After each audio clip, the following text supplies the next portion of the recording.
his attendance. He was pretty eager to do this, and I think we should be doing more of this stuff. So just hang in there, please. So just to give you a, is it okay, San, if I? Yeah, yeah. Go Yeah, ahead. go ahead, go Yeah. ahead, go ahead. So Mr. Utsav Chakrabarti, he is part of this group called Chingari Project, which is based out of the United States of America. It's a public advocacy group. Its main goal is to create awareness amongst the political class, the congressmen and senators in the United States, about the heinous crimes that are being perpetrated against Hindu minority girls and other minority girls inside Pakistan. Apparently, the state is in cahoots with the perpetrators. On an average, 3 children per day are being abducted, converted to Islam, and married off to older men. 3 children per day. I mean, that's just an absolutely abominable statistic. There's 1,000 children per year. This has been going on for multiple years, for almost a decade now, or even more than a decade. And Chingari has been doing its best to create awareness. And I, it is my belief that conviction that their efforts played a huge role in one of the main perpetrators, kingpins behind these abductions, Mr. Mian Mithu. I take back my words, not Mr. Mian Mithu, who has been he's a cleric, Islamic cleric, who has been running this mafia like a ring, abducting children, underage children, including underage children, and converting them, and robbing them of their entire lives. And one can just imagine the plight of those families who have lost their kids to these crimes. And he has been sanctioned by the UK government. It's both a relief and also a light of hope for bringing these atrocities to light. And one hopes that this will pave the way for many more sanctions, and eventually sanction the terror state itself, because all of these things have been happening right under their noses with a full understanding and of the Pakistani state. And Mr. Utsav Chakrabarti has agreed to be with us today to speak more about the Chingari project, its goals, how it began, and all the information related to these crimes in Pakistan. That's the quick introduction. Yeah. Thank you, Scarlett.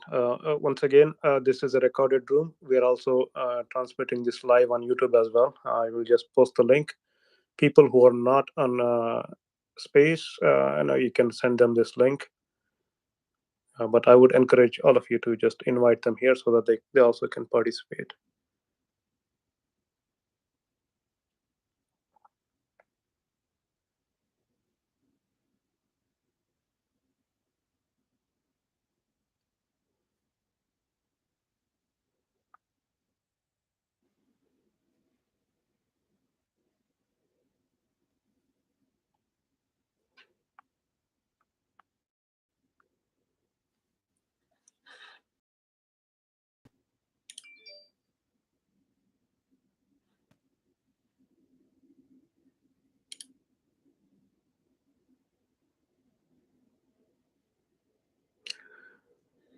Yeah, just give us a few more minutes. We'll get started.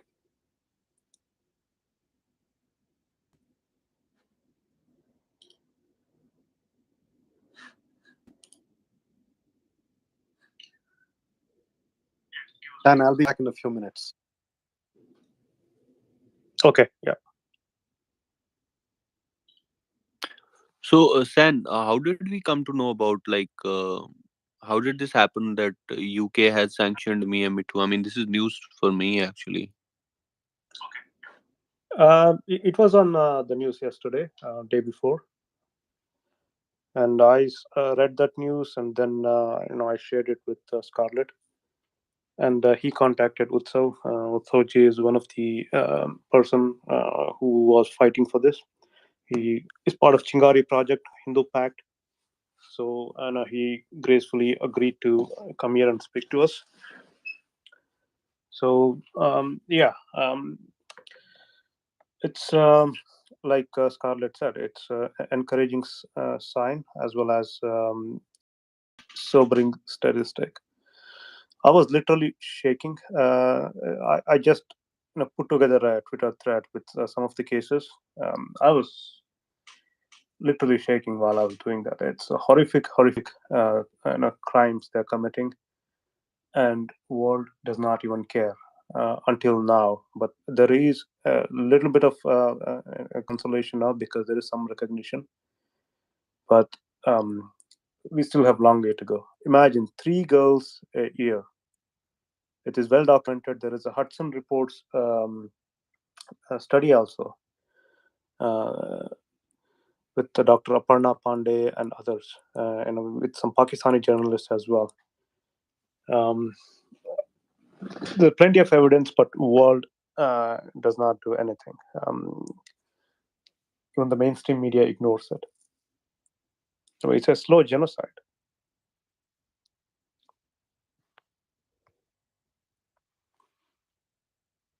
Yeah, there is no doubt about it. I mean, we have raised this issue multiple times, and I remember we had discussion with Omendra Ratnu also on the same thing, and he was crying the other day when he was talking about the plight of these girls.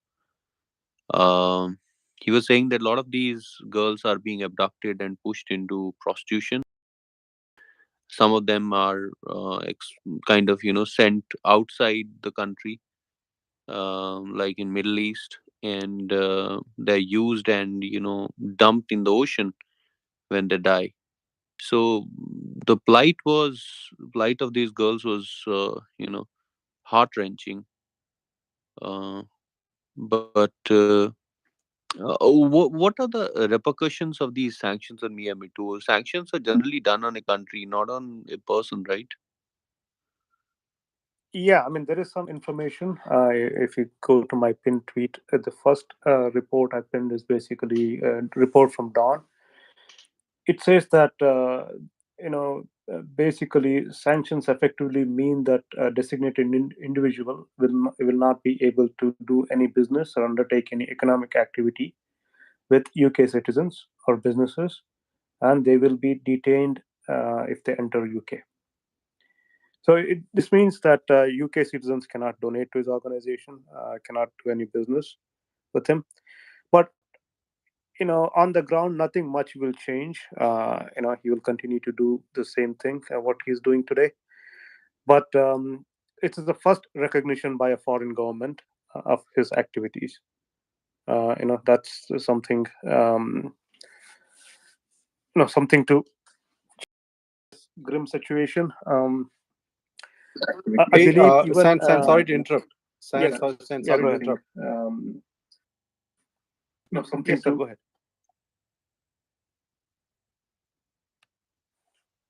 Yes, Scarlett, go ahead.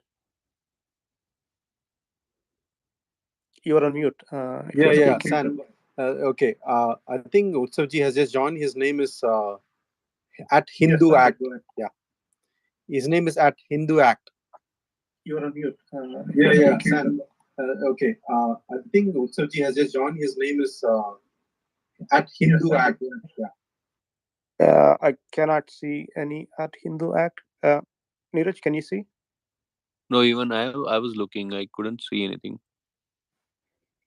Um, can you ask him to raise his hand, please? No, no. Tell him that he needs to join through the phone. If he has joined through web, this won't work. He has to join through the phone. Scarlett, can you hear me? Yeah, Utsavji, if you're listening, you need to join through the phone. Um, if you are joining through the web application, you can only listen. You cannot participate or speak. Please, join through your phone application. Thank you. In the meanwhile, curious, you can go ahead. You were raising your hand. Yeah, thanks, Neeraj. So I think the issue is more bigger than one person, right? I think the issue is more systemic in Pakistan. So yeah, you can sanction one person, but that's not going to change anything on the ground, right? Tomorrow there's going to be a new person who's going to be doing the same thing, and they can keep changing people, right? There's always going to be a new extremist who will be doing the same things, but for the first time that something is being done.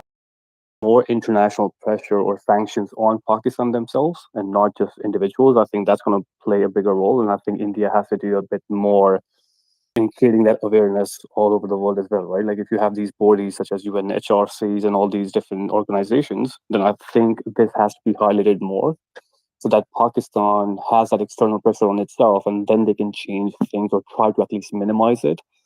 Because if you're just sanctioning individual people, I don't know how Hey, much benefits going to come out. Just hang on for a second. just let me finish my point, Sandeep, and then go ahead. Yeah, So just 1 second, sir. Curious, just hang on for a second. You have a quick housekeeping to do. Okay, I think Utsavji is here. Utsavji, I'm gonna invite you. Please accept the speaker. I sent you an invite, sir. Please come up. Hindu Pact. Yes, I think that's Utsavji.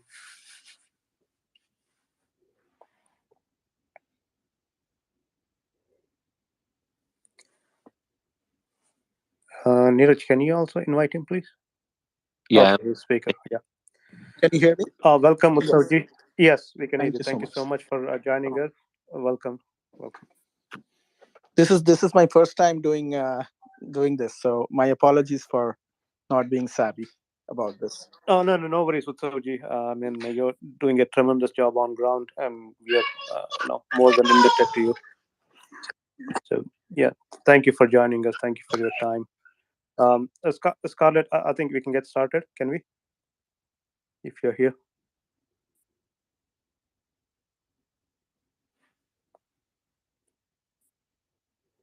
Scarlett, are you here? Yeah, Neeraj, can you hear me? Yeah, we can hear you, Sandeep. Okay, I think.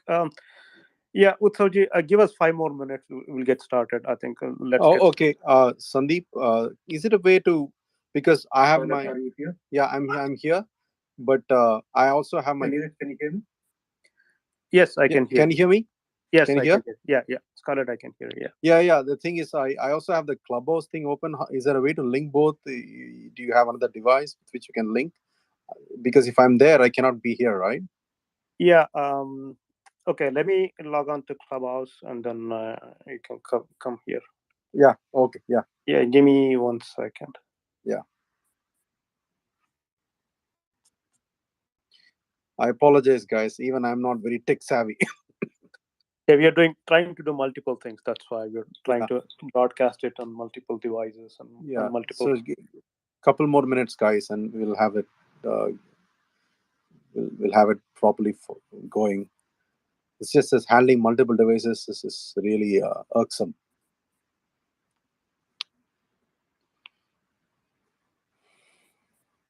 So, Parth, can you add me on Clubhouse so that you can make me a mod there and then you can leave? Yeah, I don't see you here. I raised my hand, 10. Okay, done.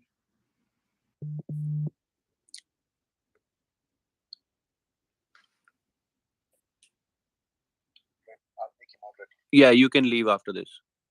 Done. Okay.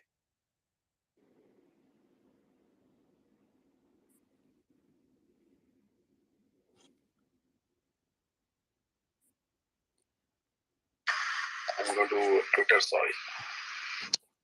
Can you hear me now? Hello. Yeah. Yeah. Okay. Done. Yeah, we can hear you. Yeah. Okay.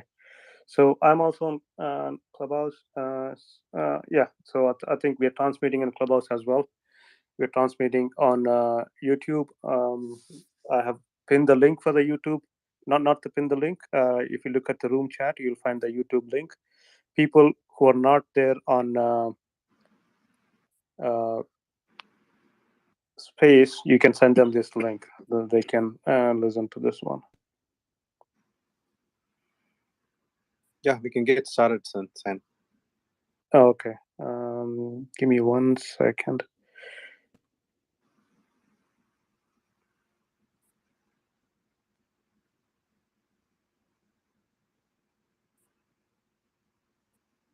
Yeah. Okay. We're all set. Thank you, everyone, for joining. Thank you, Utsavji, for coming in and agreeing to share your thoughts. This is a recorded room. It's being transmitted simultaneously on YouTube and Clubhouse as well. So first we will have a discussion with Utsavji, then we will open it up for questions. Um, you know, um, uh, as Parth already said, this is regarding the sanctioning of Mian Mithu by UK government. We will unpack a lot of things. We will also know more about Hindu Pact and Chingari project. So Utsavji is here. Before I hand over the mic to Utsavji, Scarlett, do you want to say anything? Scarlett, if you're here. Okay, I think he's kind of busy. Utsavji, welcome. Thank you. Thank Yeah, you very much. yeah. Go ahead if you want to make your introductory comments. Explain to the audience. I know most of it, but again, for the benefit of audience, you can if you can explain what has happened in the UK and what are the ramifications, and then we can take it from there. Thank you. Thank you so much, Sandeep. Uh, so what has happened is that the Foreign Secretary of UK has released a statement. Uh, Mia Mithu, or Mia Abdul Haq is his real name, and his seminary, which is kind of madrasa slash Sufi peer, business that he runs in Sindh, in a village called Gotki, which is actually in a pretty Hindu dense area. Uh, he has been sanctioned. His has been sanctioned, and I believe that anybody who is associated or donating to his organization will have some form of legal procedure that will be pursued in UK.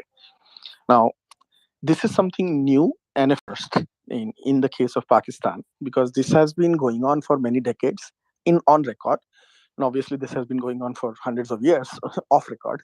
You know what the history of that part of the world, and we also know what happened in 1947 and thereafter. So, for those of you who are familiar with the demography of Pakistan, Pakistan had more than 23% Hindu population prior to the partition. The region that is Pakistan today had that percentage, and at this point it varies between, depending on who you are talking to, 1.5 to 3% in terms of how you define minorities. Because what Pakistan has done is they have broken the Hindus down into castes, and they have a separate demographic counting of Dalits. That way, they can divide the Hindus and reduce their numbers further.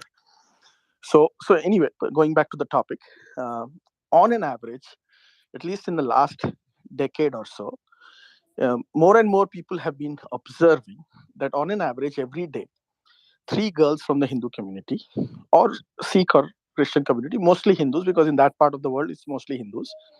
There are Sikhs in Punjab area of Pakistan, and then there are Christians in the Islamabad, Punjab area as well. So on an average, every day, three girls of these communities are kidnapped and forcibly converted to Islam as part of a movement that Mia Mithu was running. And this was being brought to the attention of all countries for a long period of time. So, as part of that effort in America, the Chingari project, which is a project we have been running, and I can see many people here who are from the Chingari project who are also listeners. Uh, I don't know if they want me to name them, but so it's something that has been happening in America. A lot of women, Hindu women, are leading this effort to sensitize our lawmakers, our leaders, our State Department, and the same thing was being done in UK. And this process was going on for a few years, and people were reaching out to these elected officials and saying, you guys really claim to say that you represent human democracies around the world, and you claim to be speaking for promoting those things, but why is it that in Pakistan this is happening every day and you're not doing anything about it? So this decision by the UK Foreign Secretary is a first step, may not be an effective step yet, but it's a first step in a long process. And I think that's why it is very important. It's strategically very valuable, because Mia Mithu is one individual who has been in Pakistan People's Party, he has been in Nawaz Sharif's party, and he has been in PTI, in Imran Khan's party. So he is loved by everybody. irrespective of their political affiliation in Pakistan. And he is very, he's been photographed with the army. In fact, helps in recruitment for the army in certain areas in Sindh. So, so that is the status of this guy. And this guy, like many other guys in Pakistan, are, you know, there have been laws that have been attempted to prevent these activities, but those laws don't go anywhere because the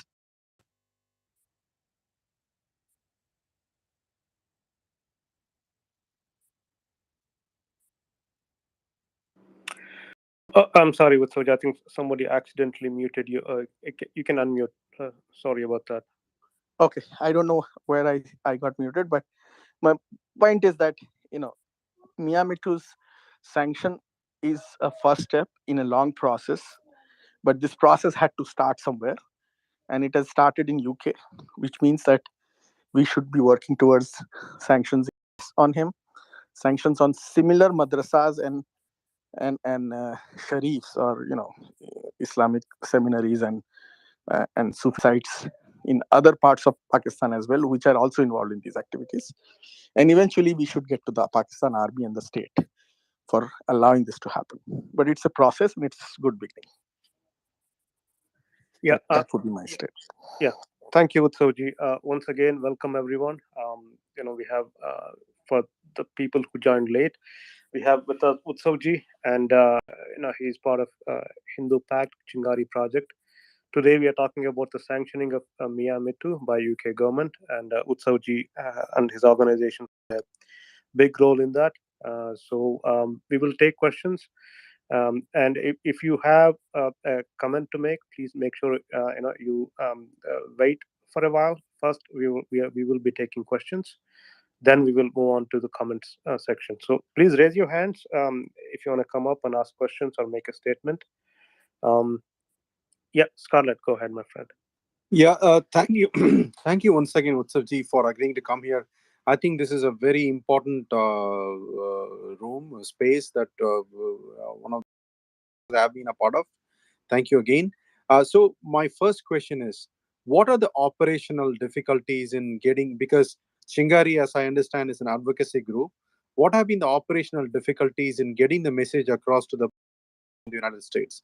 Because they have been doing, I mean, it's heinous, right? It's abominable. 3 children a day. And still, the US has been very reluctant to take action, right? So, what is exactly the ground situation when it comes to communicating to them? Thank you very much.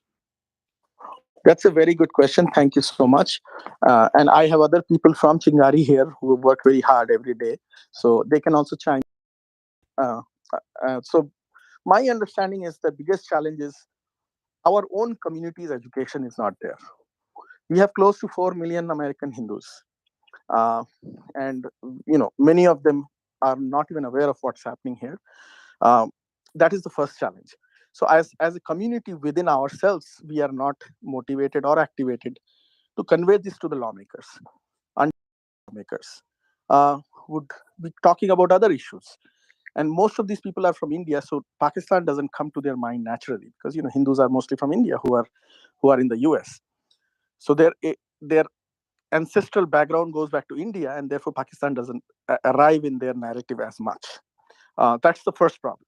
The second problem is because we have not done uh, a good amount of advocacy and education on this critical issue, there is nobody else to do it.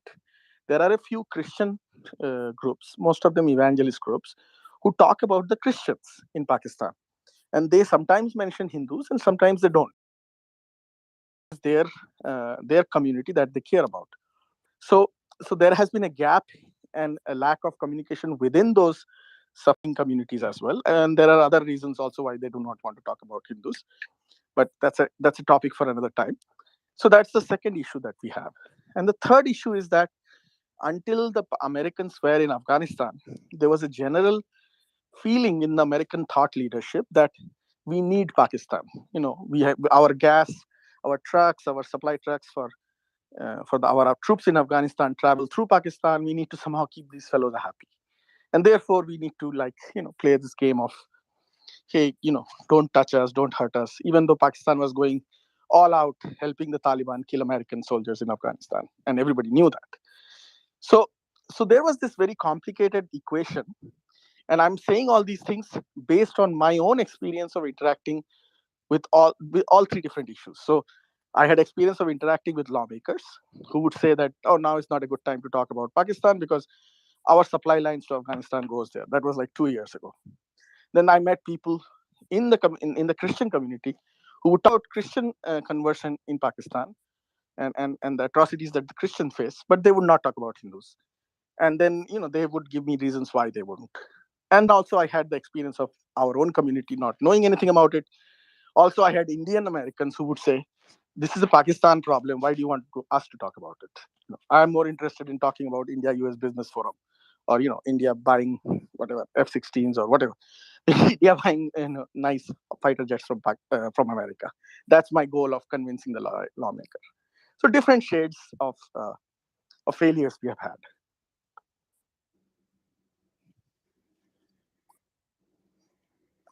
That was my response. Yeah, thank you, Utsavji. Thanks for your answer. Yes, Swapnilaji, if you have a question, go ahead.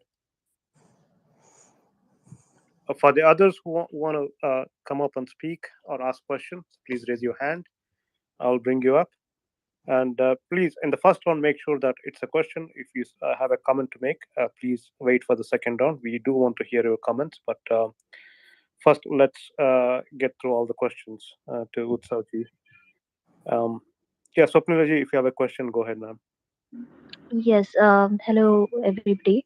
I was just hearing Utsav ji. So he said one thing that, yeah, this particular step taken by Britain is is applaudable, but at the same time it's insignificant. So I mean, what should be the road ahead? I mean, I do understand that we have to start with these little steps, but then what should be and what is, if at all, do we have a plan? What should be the plan that brings us tangible results? As you've already said that, Pakistan being an Islamic country, how we Indians, what we can do actually, because that's the same scenario in Bangladesh as well. So, how do you see that a tangible change can be brought about in these neighboring countries of India? Thank you. Thank you. So I have I have an overall idea of how we should go about doing it, which is the first thing we need to do is to educate every elected official wherever we are in. So now, if you are in India, the default position that Pakistan has is no, I don't want to listen to you. You are our enemy. So it is very hard to get anything done as Indians with Pakistanis. If they were not doing something wrong, if Indians tell them something, they will immediately do it, just to just to show Indians that they are disagreeing with the Indians. So as Indians, it is very hard to do anything with Pakistan, and therefore there are limitations to it. But because we are in a connected world, and nothing stops us from educating people outside India, our effort on education about the ground realities in Pakistan as accurately as possible for the religious minorities is important. And that is the first thing I would suggest everybody to do. Now, those of us who are outside India, who are Americans or British, or in Canada or Australia or any other country, we have a bigger responsibility and a bigger opportunity for ourselves. The fact that as Hindus we are in a foreign land and have the benefit of having the access of the leadership of many of these countries, we should highlight the situation of the Pakistani Hindus and other religious minorities as aggressively as possible. In fact, our effort should be to make sure that these countries associate their aid, economic and military aid to Pakistan, to the demography of their minority population. So I'll repeat this again. Our effort, for those of us who are outside India, who have access to leadership, political or whatever form they are, our effort should be to associate any economic and military aid going to Pakistan from Western countries to the demographic health of the minorities there, which means that we need to see that the Hindu population is growing in Pakistan commensurate to the rest of the population. If that is not happening, then there is something wrong, and Pakistan has to pay a price for it. And that is an easy matrix of measurement.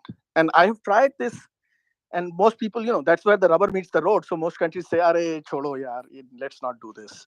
You know, as long as they can show that they are doing something, is fine, which is not true. You know, it's not fine. You can make laws in Pakistan to stop religious conversion. Those laws will never be implemented. In fact, the Supreme Court refused to accept a law that was passed during Imran Khan's time, and Imran Khan himself said that we cannot implement this law because by religion, Islam says कि भाई convert करो. You are actually bringing them better life by converting them to Islam. So how can we go against that? So that is where the reality lies. And so to answer your question about going forward, what we should do, our effort should be to educate people around the world about these realities. So, May I Utsavji, I chime believe in? that you are. I just wanted to वरना जी एक connected question था. वो यही the thing is that we, you, I, every one of us in this space, and almost everyone who understands Pakistan knows the reality that they are जो 1 to 3% भी बचे हैं, they are mostly going to convert them as well, and they are going to do some kind of a Ghazwa Hind, and that's why they are calling out on Indian Muslims as well. And then they are saying that we outnumbered Hindus, Pakistani Muslims, Indian Muslims milake, they outnumber Hindus, and then they are going to do Ghazwa Hind and Khoon ki nadiyan bahengi, and all those kind of rhetorics we've been hearing.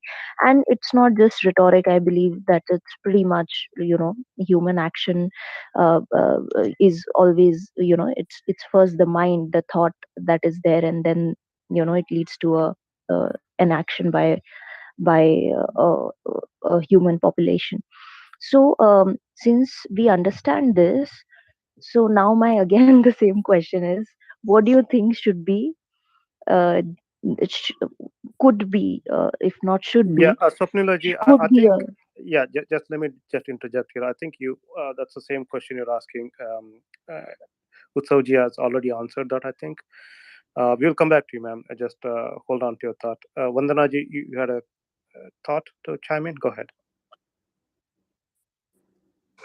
Yeah, yeah. I work with Utsavji, and I would just say that immediately what you can do to help this cause is go on my Twitter account. There is a very well made documentary that I had created with the help of with our team, and especially Utsav, whatever he educated us accordingly.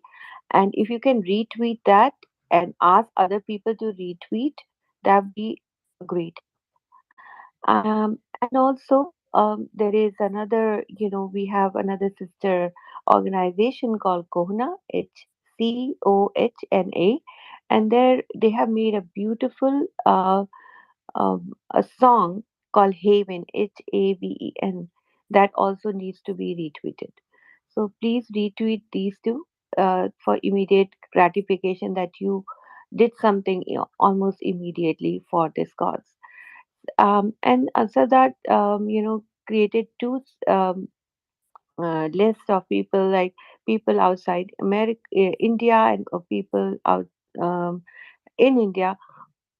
People who have access to these lawmakers. Whenever they get a chance to meet senators and all, they are so worked up on looking good and getting a picture taken, which is awesome. But always try to make a letter, write a letter, make an envelope, and try to hand it to them while you're taking a picture. That would be a great help. If they get a bundle of these envelopes asking to become, it just looks so gullible that you're wasting your time, precious time, for meeting an authority where you're just taking pictures. Think about another thing. JNU, and there's so much of doing these nataks and road and all that stuff. I think we should learn from them. Like, I'll tell you, of a Chingari, some vigils in November. I live in a neighborhood of 55 families. They are so happy meeting for all sorts of parties. But for these girls who are getting abducted, 3 girls per day, they didn't have time. And so what I did, I called upon a lot of, but they didn't respond. So I just went by myself, make posters, and stood by in an intersection to educate people with a QR code they can scan, and some people stopped and they scanned it and they got educated about the issue. So something that we can do on our intersections, whichever are important ones, and India have strength of people, and people are good-hearted and they get moved very easily, and they are not acting as busy, overacting, I should say, as busy as they do in the United States. And so you can get a bunch of people, create these posters, QR codes. That is something that I would advise. Thank you for your time. Yeah, thank you, Vandanaji. And Utsavji, before I go to next question, do you have anything to add? No, I would just say I've known Vandanaji for a couple of years now, and we work on a daily basis together. And Vandanaji has been working very hard, to putting every effort she can to educate people on these issues. So thank you, Vandanaji. Thank you. Yeah, thank you. One more thing we need to do is collect data, references, create kind of database so that we can present it as an evidence uh, to either lawmakers or somebody, people who matter. Yes, So I don't know if you guys are doing anything on yes, your end, but yeah, yeah, yeah. it's I great. just wanted to say one small thing about that. Okay. So there is a very nice report by Hudson Institute. It is a think tank in Washington D.C. on this. This report has been prepared by a Pakistani and a Muslim. Her name is Farhanaz Isfahani, and she has done a fantastic job in bringing this together. And we can provide. I mean, on Chingari, we share the information all the time on our Chingari at the rate Chingari project Twitter account.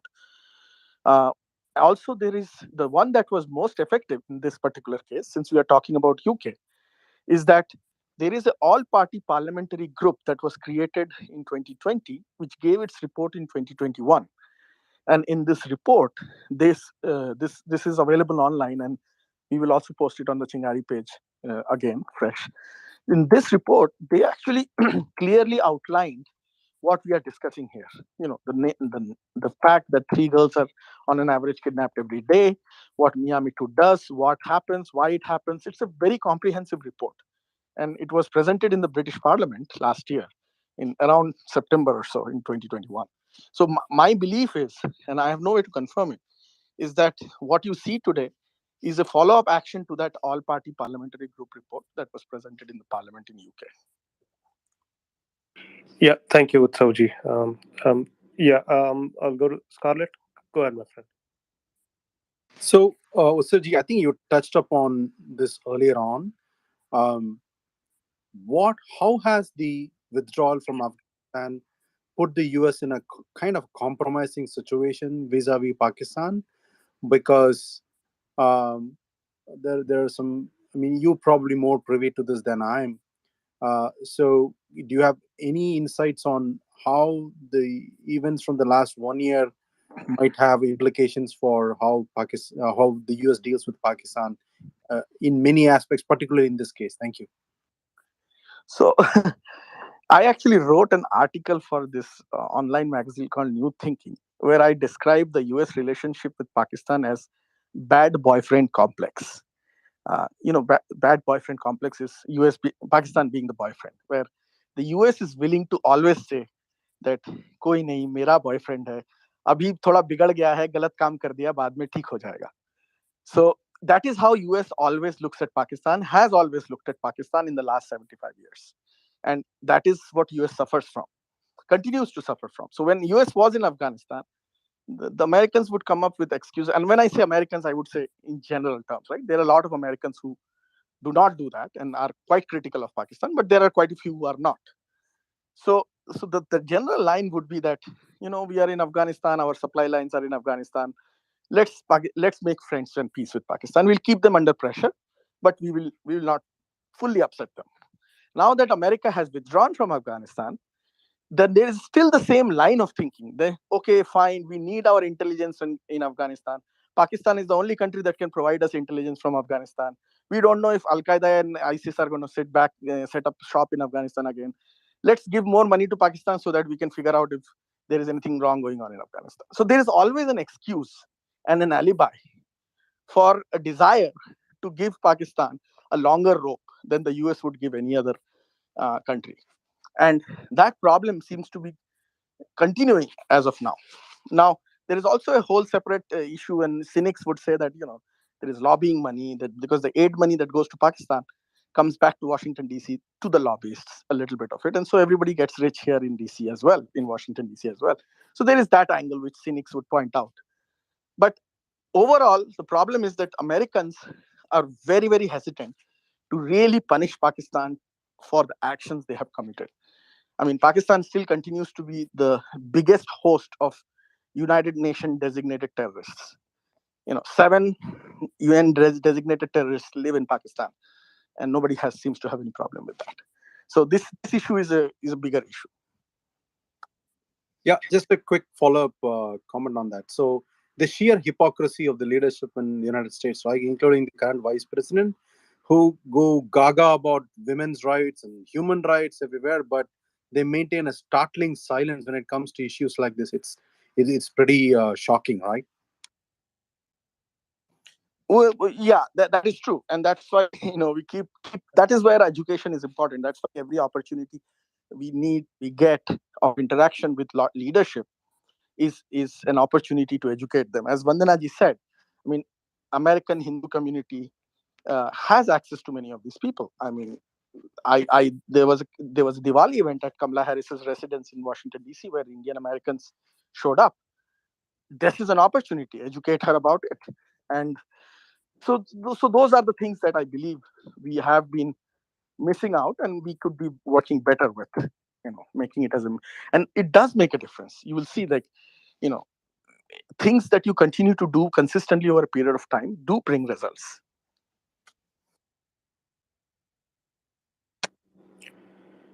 Yeah, thank you, Utsavji.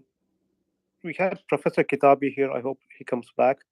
So he's from Bangladesh, and they have recently done a phenomenal job of introducing a bill to hold Pakistan responsible for the 1971 genocide, which they did in Bangladesh.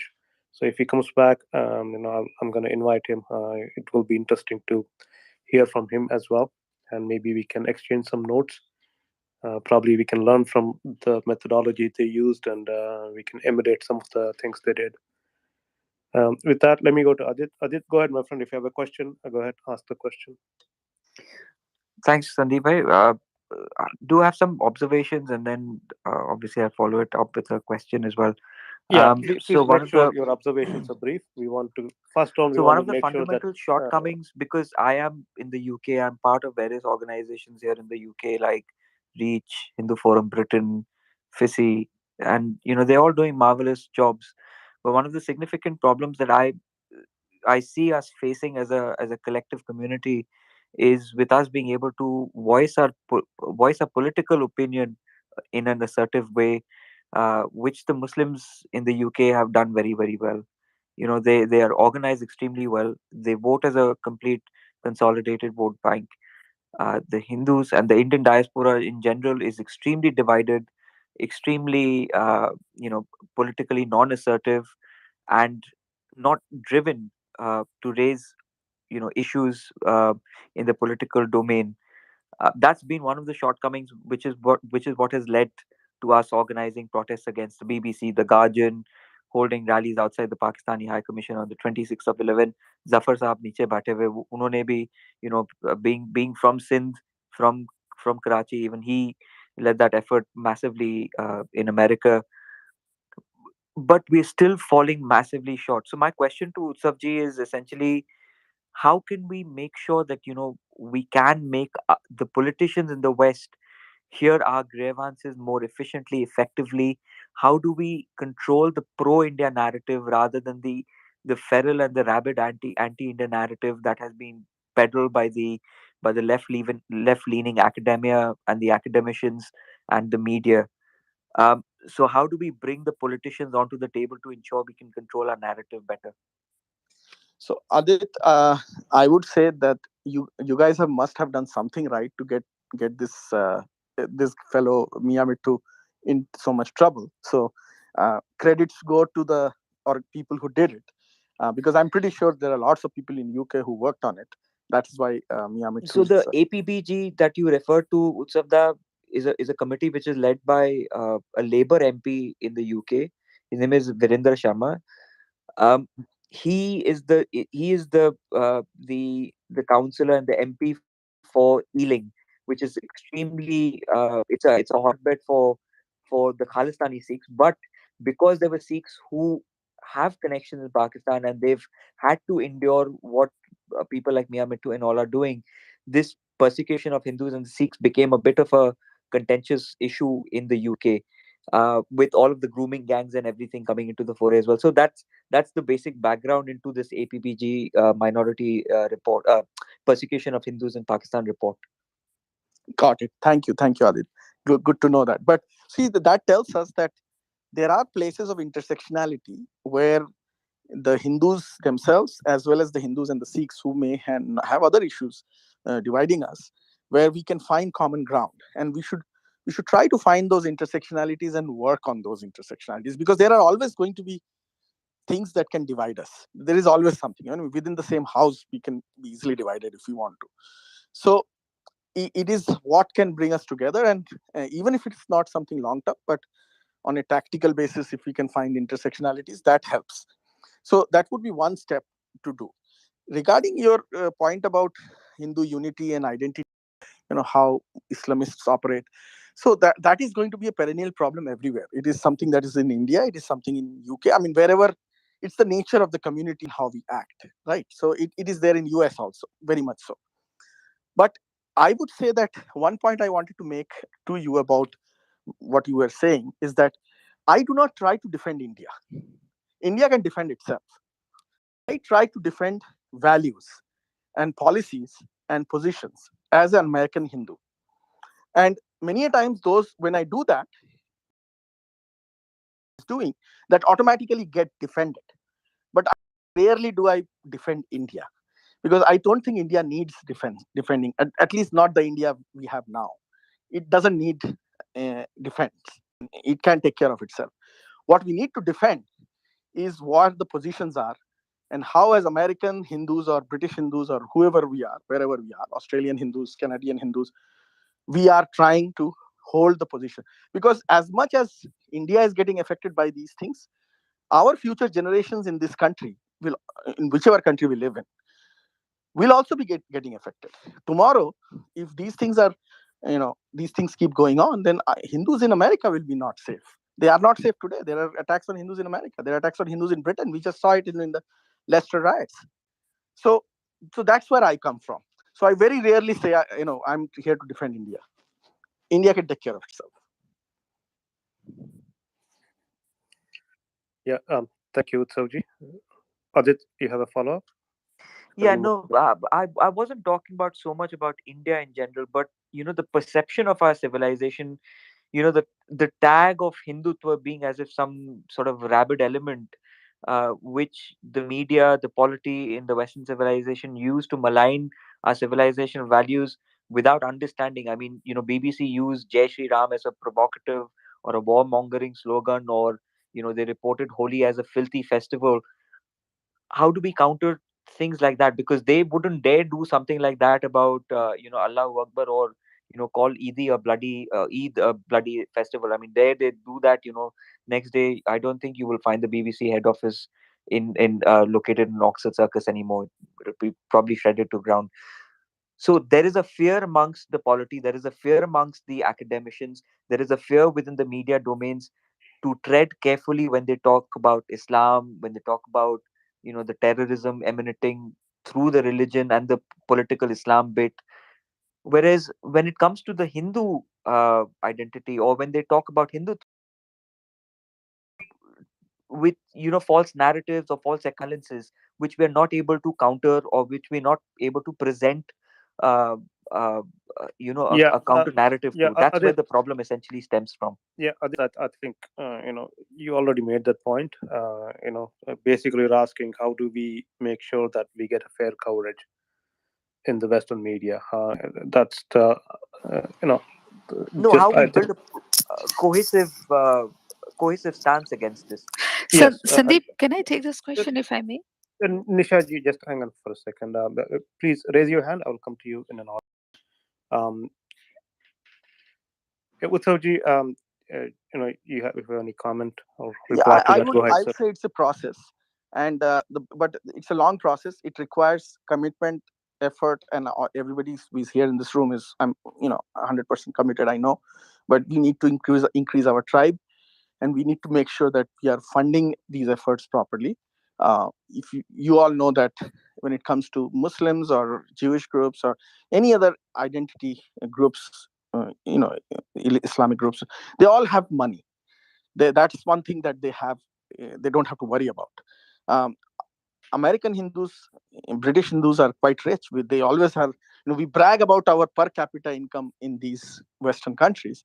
Yet, for when it comes to issues like this, work like this, uh, it's very bad. We don't have any money. I mean, our advocacy efforts, probably, if you put together all the American Hindu organizations working together, the amount of money that is going into advocacy amongst the Hindus is probably 1/10 of what's going amongst the amongst the Muslim community, and probably 1/50th of what's going in the Jewish community. So, you all are educated people. You all know what you put in, you get what you buy. It's literally as simple as that. Yeah, thank you, Utsavji. Just a quick reset for the new joiners. So this is the space we created to talk about the sanctioning of Mian Mithu by UK government. We have Utsavji here. Utsavji is with us.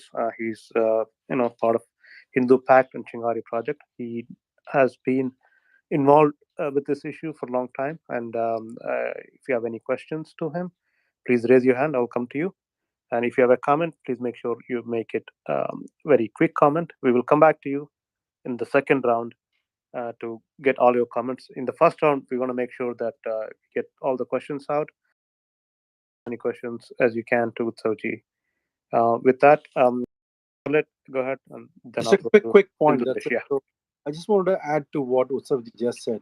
See, we have to bear this in mind that the state of Pakistan has been particularly pernicious and awful in its weaponization of radical Islam, because even other Islamic countries are going away from many of the things that they were doing earlier. But Pakistan, in particular, has been going down the path where it's like a bottomless abyss. You have to bear that in mind. So Pakistan needs to be singled out for its particular weapon and how it is using that as a weapon to target minorities. Thank you. I agree with you, Scarlett. That's a very good point, and that point is very relevant. We will need to do that.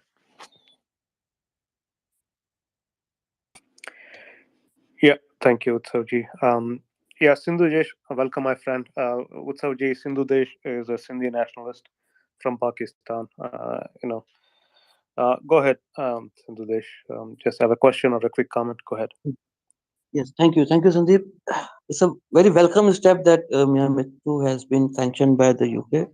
There are more aspects to it. Probably we are missing it. Mian Mithu is part of a system like he's peer of Dargah Barchundi Sharif in Kotki. Once Mian Mithu is not there, somebody else will take his place and continue the activities. So similarly, there is another institute in Samaro district of Umarkot, Samaro Tehsil of Umarkot district, Pir Sarhandi, Ayub Jan Sarhandi.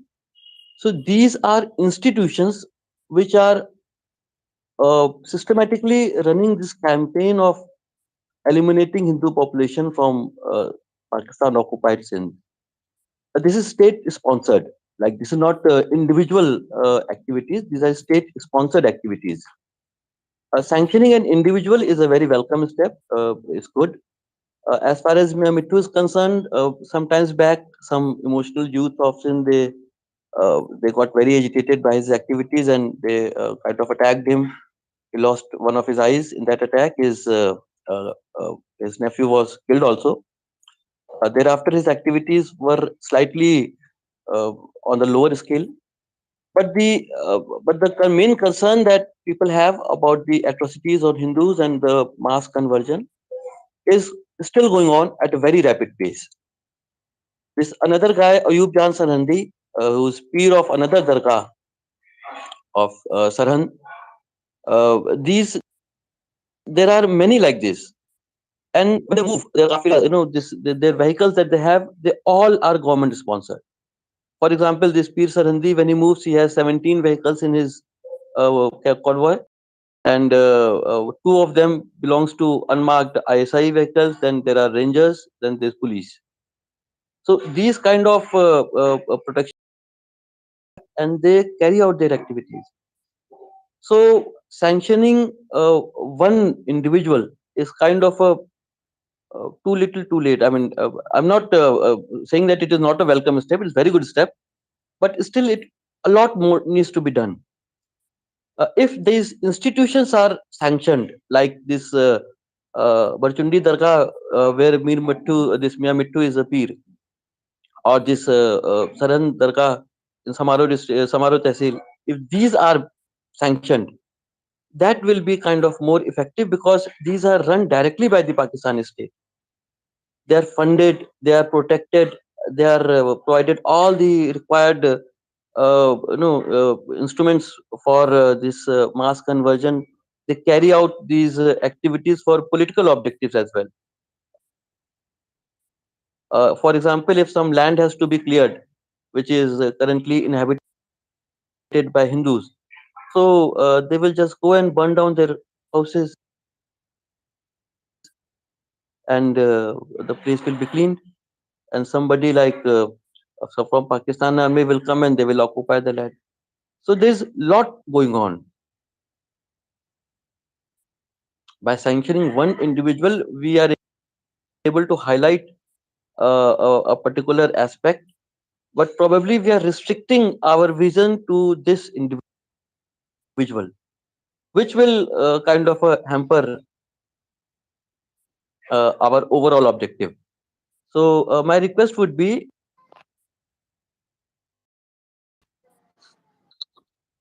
like it is very good. We are very thankful to Utsav ji that he managed to get this particular individual sanction. But if his organization is also sanctioned, that will be more effective.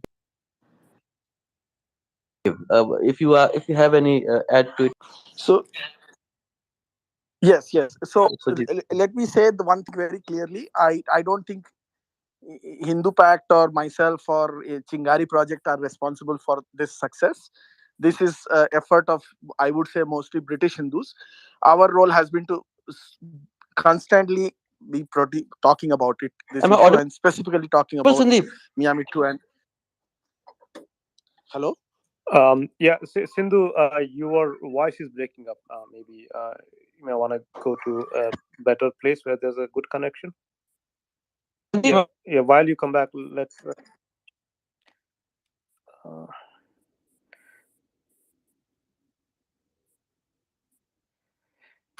So I was going to say, and I don't know if Sindhu Desh can hear me, but actually the Burchundi Sharif itself has been also sanctioned.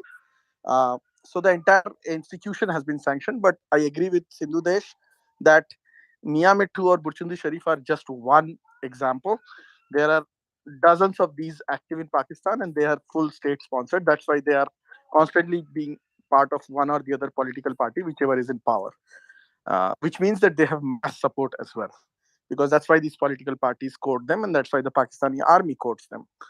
Uh, so I agree with Sindhu Desh, and I just want to say that it's not our effort that brought this you know, we are one of the many groups that are working on it.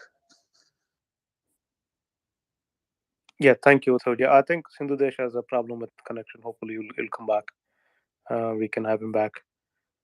His insights will be helpful also. He knows the situation on the ground. Yeah, Abaji, go ahead, ma'am. Yeah, thank you, San. And thank you, Chakravarti. Utsav. Sorry. My question is Utsav. I know, like, you're working on this one and working very hard. But the biggest challenge, even personally, I have faced in this thing is educating the people. Because when it comes to, like, as you said it in the beginning, people might be don't have any connection to the Pakistan. A lot of people, they maybe they all have the connection to an India. So that is the biggest challenge.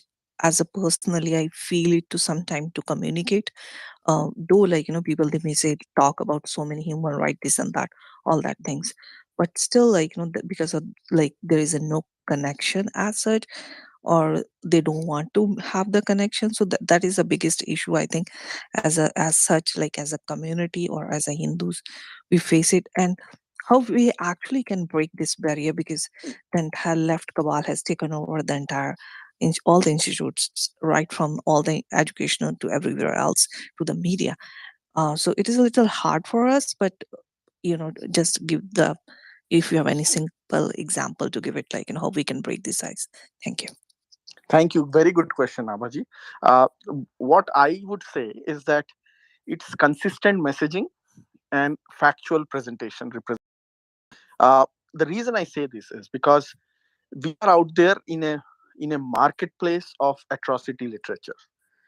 Trust me, there are hundreds and hundreds of American Hindus, young American Hindus who go to college, high school and college, who would, on the drop of a hat in 2021, go and join a BLM rally, Black Lives Matter rally. Today, there would be hundreds and hundreds of young American Hindus in colleges, and I'm sure it's there in UK as well. I'm just saying American because I'm here in Washington. They would be going out and joining rallies for Ukraine. They may know nothing about Ukraine, uh, but they will still, because it's the power of the narrative and the power of the atrocity literature that is out there. And so, one of the problems that we as Hindus have done, one of the weaknesses that we have, is that we only try to tell the good things about ourselves to our next generation and to our own people. We, if you see some of the material that we share with people, we take pride in the fact that we are the highest educated community. We take pride in the fact that we have the highest per capita income. We take pride in the fact that we have big houses and big cars, and we try to sell our success stories, which is wonderful. Nothing wrong in that. But we, at the same time, should be also talking about where we come from, because this is the fact. A Pakistani Hindu in Sindh is one of us. They have been living in that land. Today it's Pakistan because it's Pakistan for 75 years. That's the land where the Sindhu Saraswati civilization came up. That's the land where our ancestors came from. So, we have to present it in this manner. We have to take ownership of who we are. A Jewish person in Norway or Sweden in the 1940s took ownership for a Jewish person who was living under the Ottoman rule in Jerusalem, and that's how Israel came into existence. So we have to look at examples, we have to look at narratives, we have to present that narrative, and we have to start from our own homes. We have to ensure that our kids understand where this is coming from. One of the things that we tried to do in Chingari, and we partially succeeded and didn't succeed partially, is that we wanted to include young American Hindus, kids who are high school students, kids who are going to college. If you can go to join a BLM rally, wonderful, go and join it. But why can't you go and join a rally on the plight of Pakistani girls, Hindu girls? This is what I would say to people. Sometimes it works, sometimes it doesn't, but at least it motivates some people to spread the message.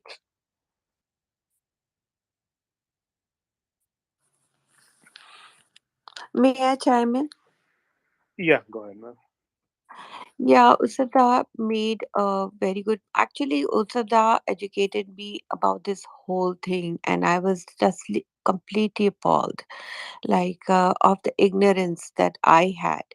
So we are like, and he educated me about othering. We other ourselves, like, oh, वो तो उस border के उस पार है, हमें क्या करना। जब बॉर्डर की लाइन खिंच रही थी, उन बंदों को पता भी नहीं था कि हमारी ऐसी हालत होने वाली है, हमारी किस्मत इस तरह से पलटने वाली है। जब हम आई Usada had shared with me lot of these clips which are highly secretively, they have been shot. So when I looked at this with these videos, they are doing garbas. Garba hota hai na, Gujarati garba. They're doing that. They're speaking in Rajasthani language. They're speaking in Gujarati language. They had no idea कि हमारी किस्मत ऐसे बिगड़ने वाली है कि एक line खींचने वाली है और अब हम उस साइड हैं और हमारी बच्चियां पर डे उठा ली जाएंगी। How horrible is that. और हम लोग यहाँ पे खान के गानों पे भंगड़े कर रहे हैं, मस्तियां कर रहे हैं। शर्म आनी चाहिए हमको। But thank you so much for this group that who is alert and is here and spending their time and listening keenly and trying to make a difference. Thank you. Yeah, thank you, Vandanaji. Nishaji, you wanted to speak.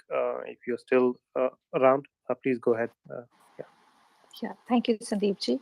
So my namaskar to Utsav ji and Vandana ji, and I agree with what Utsav ji is saying here.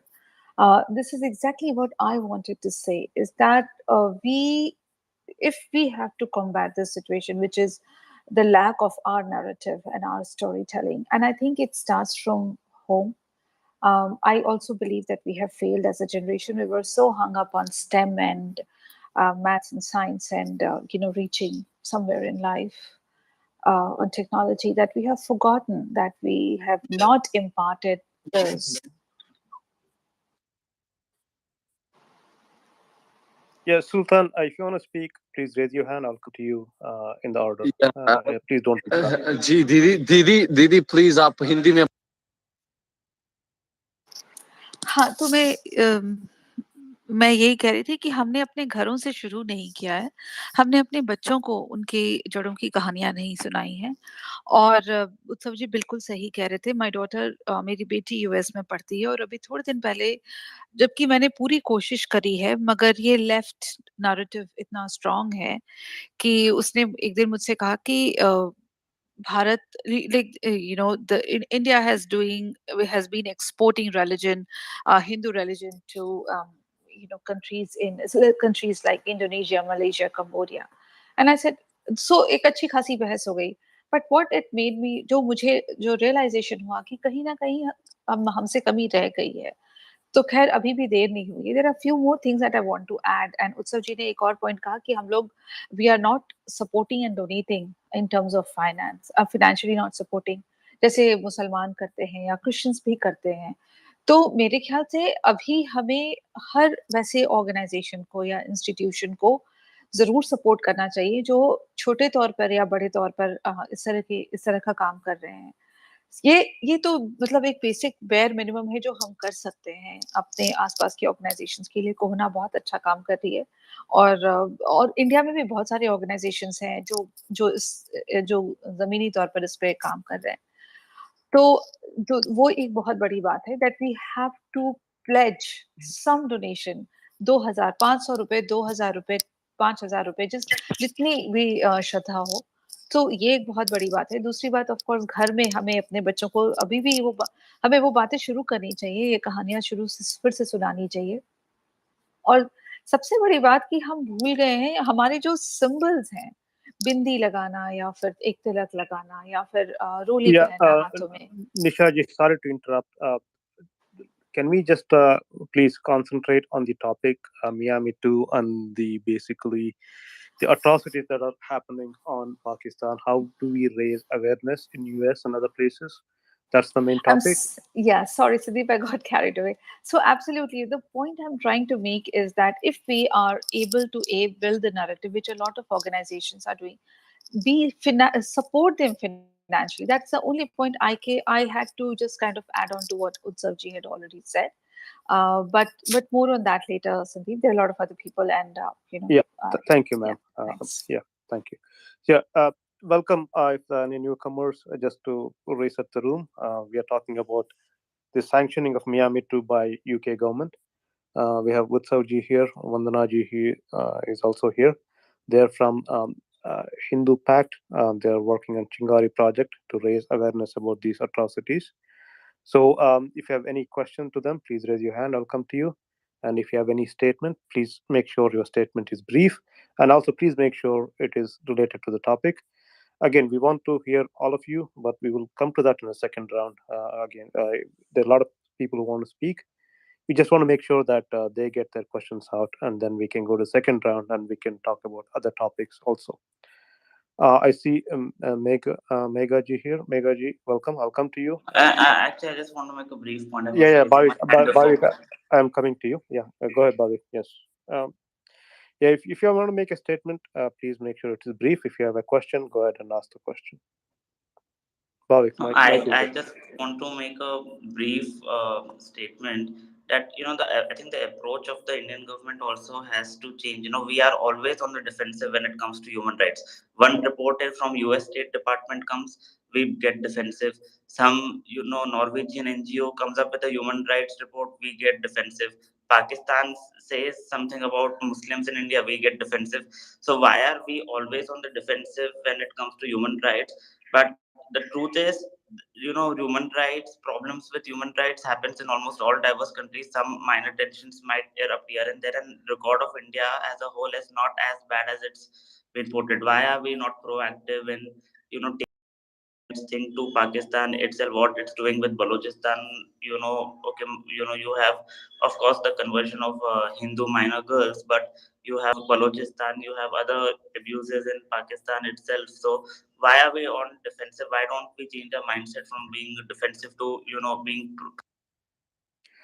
Yeah, thank you, Bhavik. I think you made your point. Utsuji, you have any comment? Yes, yes. I want to say that, uh, Bhavik, while I agree that India used to be more defensive 15 years ago or before that, 10 years ago, today's India, I don't see them being as defensive. If you remember, recently there is a human rights report that India brought out where they ranked every other country in the world on the basis of their human rights record. And Pakistan was like number 89 or 98 or something, and America was number 5 in that. And they pointed out all the issues that are in America. So I think today's India is changing. The nature of India 10 years down the road will depend on the track that it is on right now, and hopefully there are no major conflicts or economic issues that crop up. At this rate, India is changing. You will see a much more positively approachable India, not a defensive India. And this is, I believe, this is the reason why even now, if you see the geopolitical scenario in the world, India is making its own decisions. If India had listened to what many were advising India from the West, then oil prices in India would have been twice as what it is right now, and Indians would be crying about their food prices and everything else. So India didn't follow what they were being suggested from the West. That's why India is economically in a much, much healthier place today than most Western countries are right now. So I would disagree and with what you said, and I would say that India is changing. It should change further, but it's moving in the right direction. Yeah, thank you, Utsavji. That's my observation too. India has been raising the issue of Pakistani minorities in UN, although it seems like they're raising it as tit for tat because Pakistan raises the so-called atrocities on Muslims in India. India also raises the atrocities on Hindus in Pakistan. I think India government should move on from it and make it as a main talking point in UN to talk about what's happening to non-Muslims in Pakistan, irrespective whether Pakistan raises minority issues in India or not. And one welcome change. Yeah, welcome, Meghaji. You had raised your hand earlier. You're from the UK. This is about UK sanctioning Mian Mithu. If you have any question or a brief comment, go ahead. Namaste, everybody. Very nice to be here listening to all of you. I just had a very quick comment because I often hear doom and gloom about disunity and, how we're not really working to change our narratives. But I just want to give a nice positive comment, actually, because I am from the UK. We've had, there's a group of people that nobody's ever going to see. They're never in social media. You don't really hear about them in spaces, who've been maneuvering the narrative, who've been working in the background. They're Hindus as well as allies. And it's just very nice for everybody to know that these people are out there doing so much for us.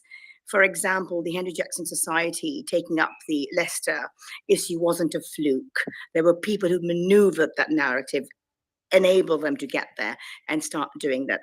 The same with people like Mian Mithu and other issues that are actually of concern to the Hindu community in the UK. So there's a huge silent group of people, business people, teachers, all sorts of people working in the background insidiously, really, really very cleverly, as we should, to change his narrative. I just want to make that positive comment because they're out there and I really, really appreciate them. Some of them are on here, but not vocal about what they do. So I just want to appreciate this vast group of people who've been immensely effective in enabling all these things to happen, and especially recently the whole Leicester thing, bringing it out, making sure they turn the narrative. Same with Mian Mithu and all the other things, atrocities that are going on. You're going to see them being picked up more and more by mainstream media and more by allies. So look out, it's going to happen. Thank you. I I agree with you. I agree with you completely, Meghaji, and it's the same story in United States as well, and I'm pretty sure in some of the other countries. Whatever successes we have, and we do have successes on a regular basis. I mean, I can say, just last 2 months ago, we had a resolution declaring Pakistan a committer of genocide in 1971. So these things are not happening in thin air. There are people out there who are doing work day in and day out. I'm glad you mentioned Henry Jackson Society. Beautiful report. There was a mirror report by NCRI labs in from Rutgers University also, which used AI to validate what Henry Jackson was saying across the Atlantic. So yes, tremendous amount of work happening.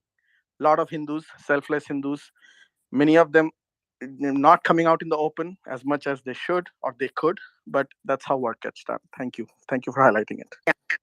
I'm glad you brought that up and mentioned them as well, because these are not flukes. These are driven issues. People behind really working immensely hard.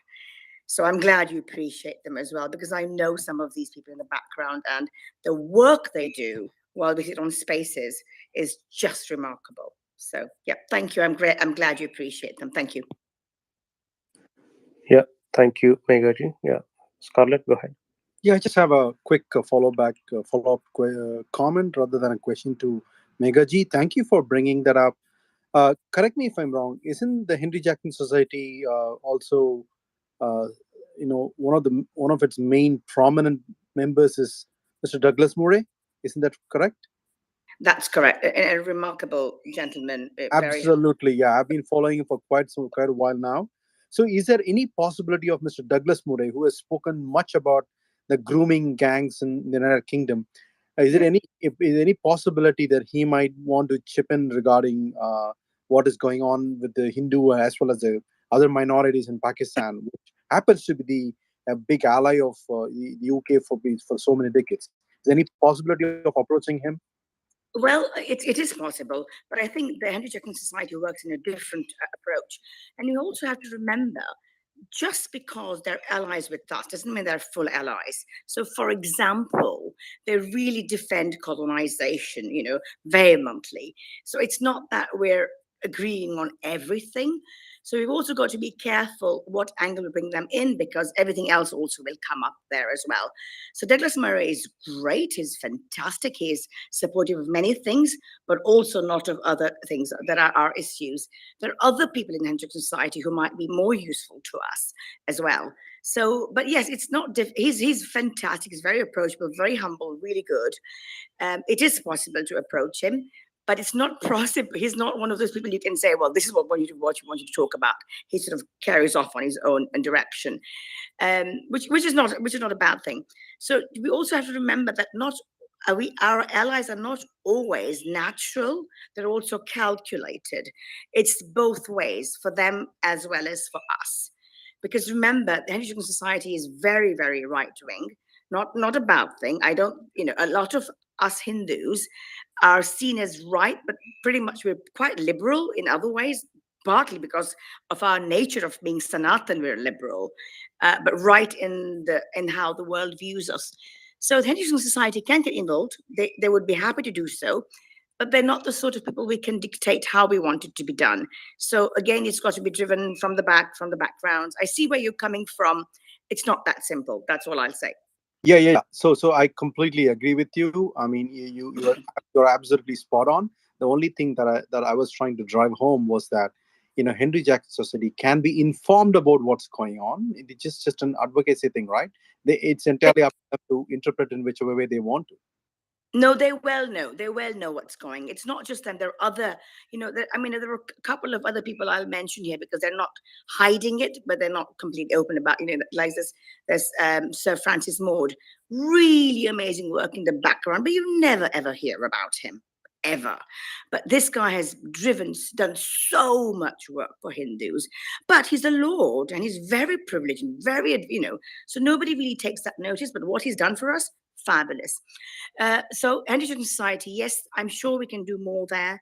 And let me tell you this, Scarlett, yes, it's already being done. Just to make you feel, have a good day.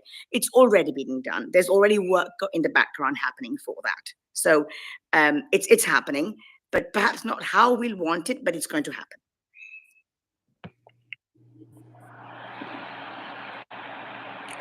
Yeah. Thank you, Meghaji. Let's see. Netson Hindu. Go ahead, man.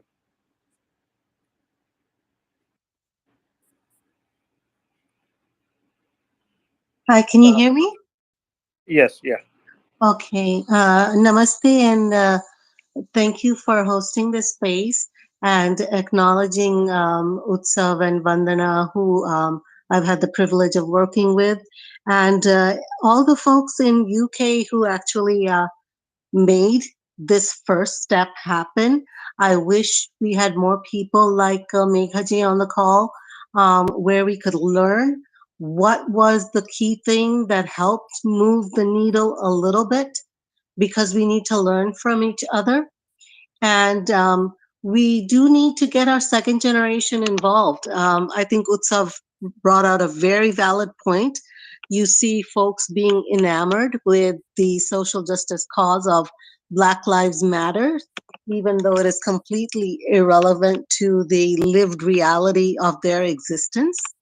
And we need to make it a habit of talking about our extended Hindu family across the globe. We have to take this personally. And the reason we have to take it personally, I think everybody on this space realizes, but we have to communicate it better, is that this is a continuation of the erasure of our Hindu existence. When you erase the women, when you erase the future mothers of a society, you're erasing the society. You're erasing the people that teach the children about their history and their culture. So for us to not invest time and effort to speak every moment about these girls who have no voice whatsoever, no political voice, no social voice. And we have to be able to go to our lawmakers every time we see aid being given to Pakistan in the Sindh area and show them how that aid doesn't reach and how it's a sign of reward to people who are violently violating human rights for these little girls every single day. We have to make our voices heard, our influence felt as voters.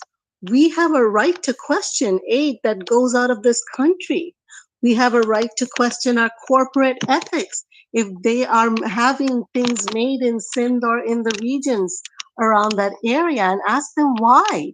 Why are they rewarding a society that is continuing this genocidal erasure little by little? So, and of course, as everybody's saying, we funding is the most important thing in order to be able to amplify our voices. Thank you. Mentioned that netizen Hind, since she didn't mention her name, I won't mention it, is also somebody I work with very closely on multiple issues, like Vandanaji, and we are part of the. Thank you for highlighting this. And netizen Hind has been working very hard. All the things I mentioned we should be doing, she has been doing. So once again, thank you for joining in, and I hope everybody, each one of us, gets inspired by this. Yeah. Thank you, Utsoji, for mentioning that. Thank you, Nitsan Hindji, for your contribution. We are all indebted to what you guys have done. Thank you so much. Does anyone else want to come up and speak? Please raise your hand. Uh, I see Zafar ji here. He's from Sindh. Zafar ji, if you're free, please come up, and we would be interested to get to know your views on this as well. And I think this room will benefit from your views since you have the information from the ground. Yep. If you can, please come up, sir. Yeah. Yeah. Thank you, Zafarji.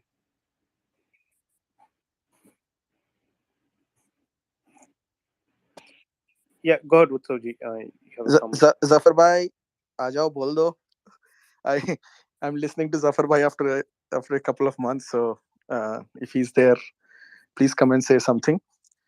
And I've known Zafar bhai for a few years now, met him a few times. Zafar bhai, Yeah. please speak. Yeah. Zafarji, the speakers man. Go ahead, Zafarji. Yeah. Mic is yours. Namaskar, namaskar everyone, and thank you, sir. Ji. Our connection is always there, so don't worry.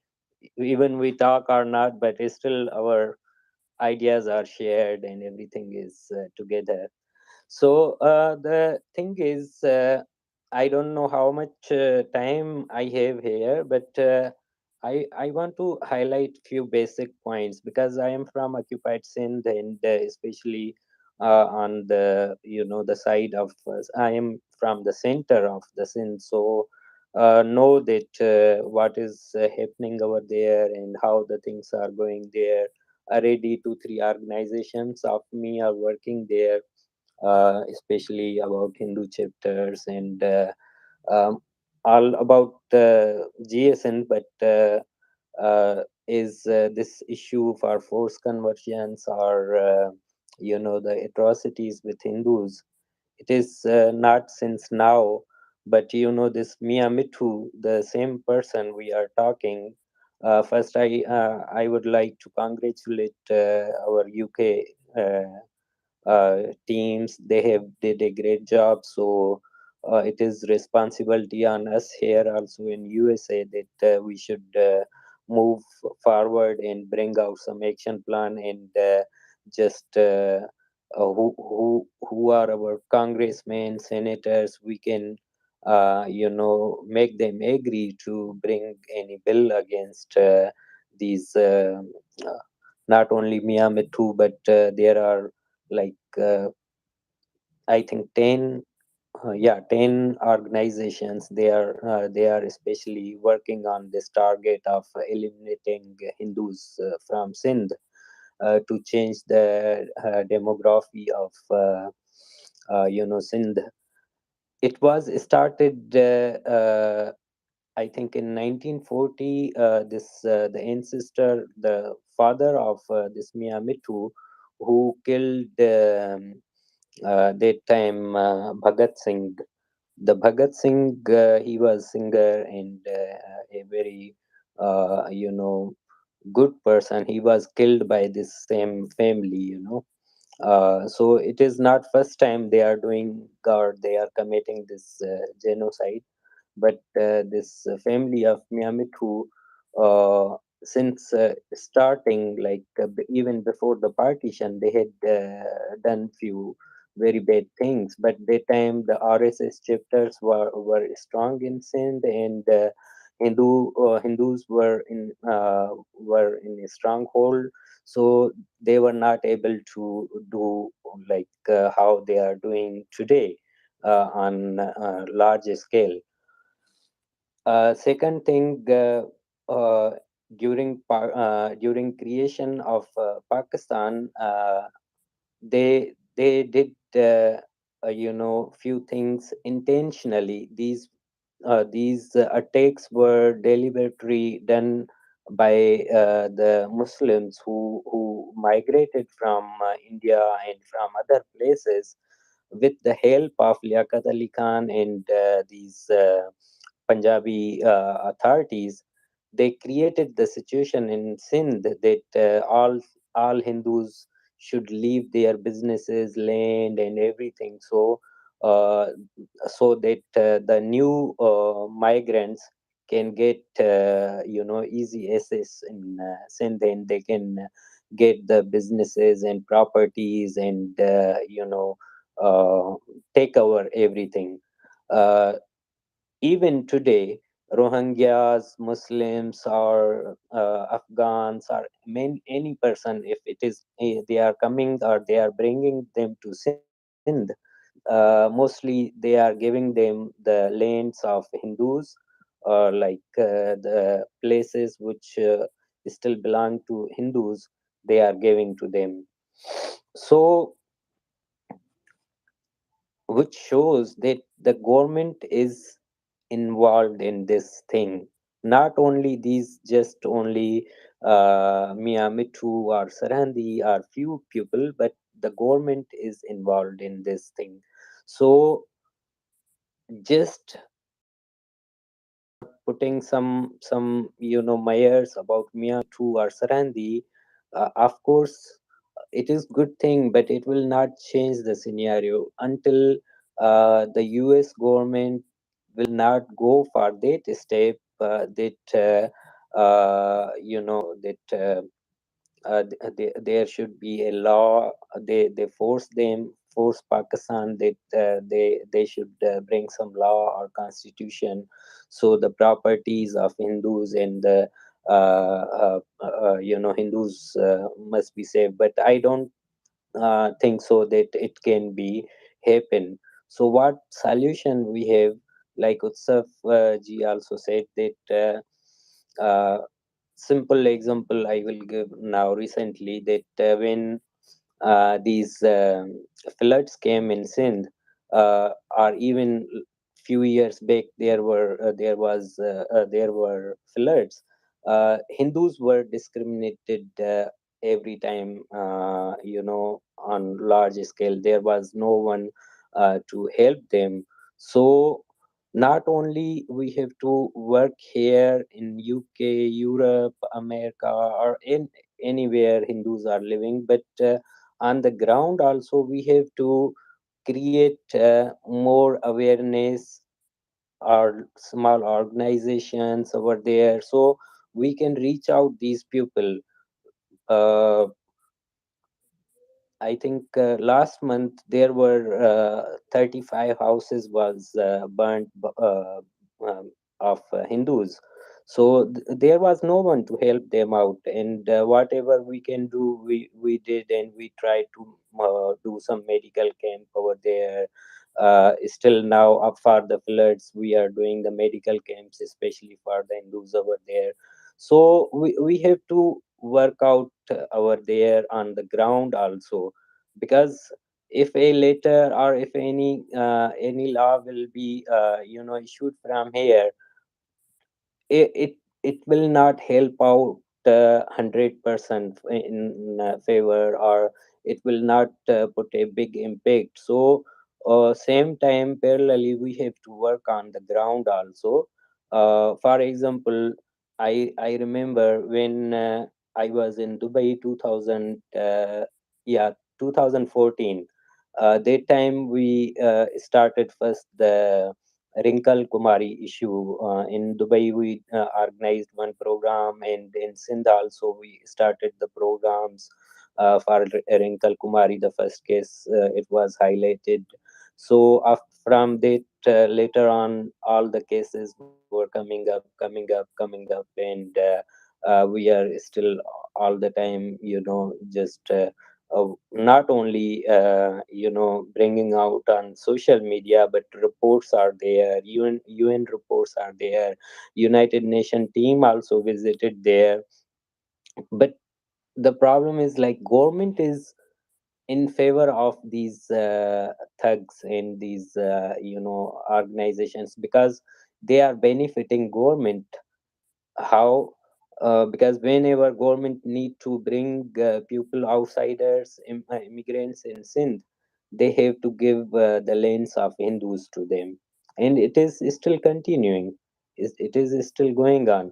And why it is our concern? Because I know the land of Sindh is, real owners of Sindh are Hindus. So they think is very hard for Pakistani Muslims or Pakistani government or military establishment, that if tomorrow Hindus will be there, still they are going to get the trouble. So that's why uh, they have decided that there will be no one Hindu in Sindh. And if it will happen like that, I know the demographics of Sindh will change, and they will bring more outsiders, and we Sindhi are going to be in minority. And when we will be in minority, our claim on Sindh will be not in our hands anymore. So because of that reason, like, we started the struggle against this Mian Mithu and Sarandi and all that. And in reaction, like, some of factors of Sindh,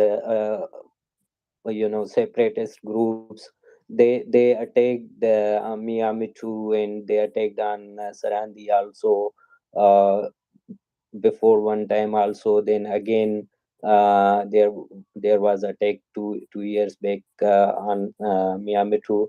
But the effect came all to me, and in return, my home was attacked in Sindh, in that reaction. They attacked my home, my house two time in Sindh. They there was theft from my house also in reaction. So we are dealing with very strong and powerful people. Miyamithu is not simple person. He is acting colonel of Pakistani army, and he is same like Pagaro. The Pagaro also, his family is acting colonel. They are the, but without dress. They are just acting colonels in military. So government, Pakistani government, means when you are a colonel in military, of course you are the part of the game. So we need some strong, and we need strategy to do these all things, not only like, just to bring the awareness, but on government level, on international level, we have to look after for some strong candidates, like congressmen, senators, and who can come with us, and who can uh, you know uh, they, they they can bring some bill in Senate. That will help us out little bit. But same time, we have to work on the ground. When we started the struggle of Wrinkle Kumari, I remember we made 15 teams in Sindh, in each district. and these you know teams were consisting of five girls, Hindu girls. Those were educated girls, and they were going to all the villages and cities and spreading the word and going to, especially to the girls, that okay, don't fall in love or these things, in the society, just stick up with your roots and connection. But we were not able to continue that because because of financial and uh, political issues over there. So that's why we disconnected that chapter at that time. But if we can again start something like that over there for awareness, uh, send the teams, small teams in different areas. The main problem, one more problem is there, that mostly Hindus, if I say, out of 10%, um, 7 or 8% Hindus are poor, like Koli, Megwad, and Bagri, and so they are mostly the farmers, laborers, or so they are easy target for Utsavji, you have also always seen that they hang themselves, the girls, they also hang themselves because of non not sufficient food and home violence and issues. Like I remember now when they were distributing these Jamaat Islami was distributing the food packages in Tharparkar. They were saying them, openly, that why you not becoming Muslim? Become Muslim, we will give you the food, we will provide you everything. So that is very sad part of sometime I feel that there is a wealthiest community of Hindus around the world. People are giving millions of millions to the temples, they are giving to the gurus, and they are giving to everyone. But the people, especially in Sindh, and also I have started knowing now about the Bangladesh also. People are poor over there. Sindhi, mostly Hindus are poor over there, and they need help. They need support. Instead of making, donating to the mandirs, and if that money will go to these people, believe me, lot of things can be done and can be changed. One girl, she was recently, she was hungry and she had no food, so some rickshaw driver took her and raped her for 3 days and then threw her for the food only. Can you imagine? In this today's world, in Pakistan is getting millions of millions dollars from the world, from America, from UN, from World Bank, in the name of flood, and the people over there still they are dying, still they are standing like uh, 3 days before, one Bagri house was on the roadside, or just like homemade with sticks, and one truck fell down on it, and the whole family died. So we have very sad condition over there, very very, very bad, and it is hard to describe that what the situation is there. But uh, we don't have still kind of some kind of good strategy or good team, so we can work on these things, we can sit and talk. I have always tried, not only here but over there also, whatever we can do we are doing, but we need to do a lot, not only on the international level, but also we have to work on the ground also. Thank you. That was a few things I have suggested.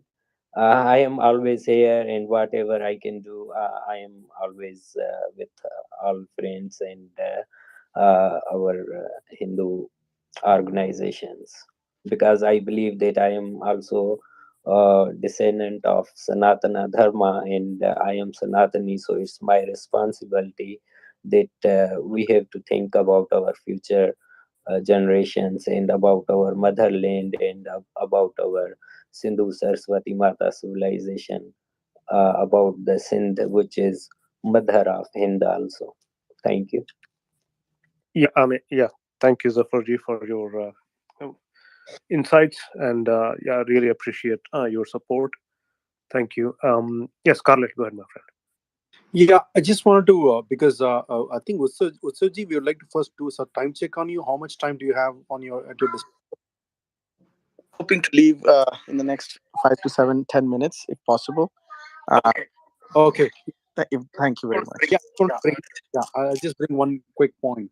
So, when I was living in the United States around a year ago, I did a very small contribution, very tiny one. I think we reached out to a congressman in Texas who is believed to be paraphrasing someone else, Sachin Tendulkar of the Republican Party. I think he's Congressman Dan Crenshaw, Mr. Dan Crenshaw, and he's a celebrated ex-Navy SEAL.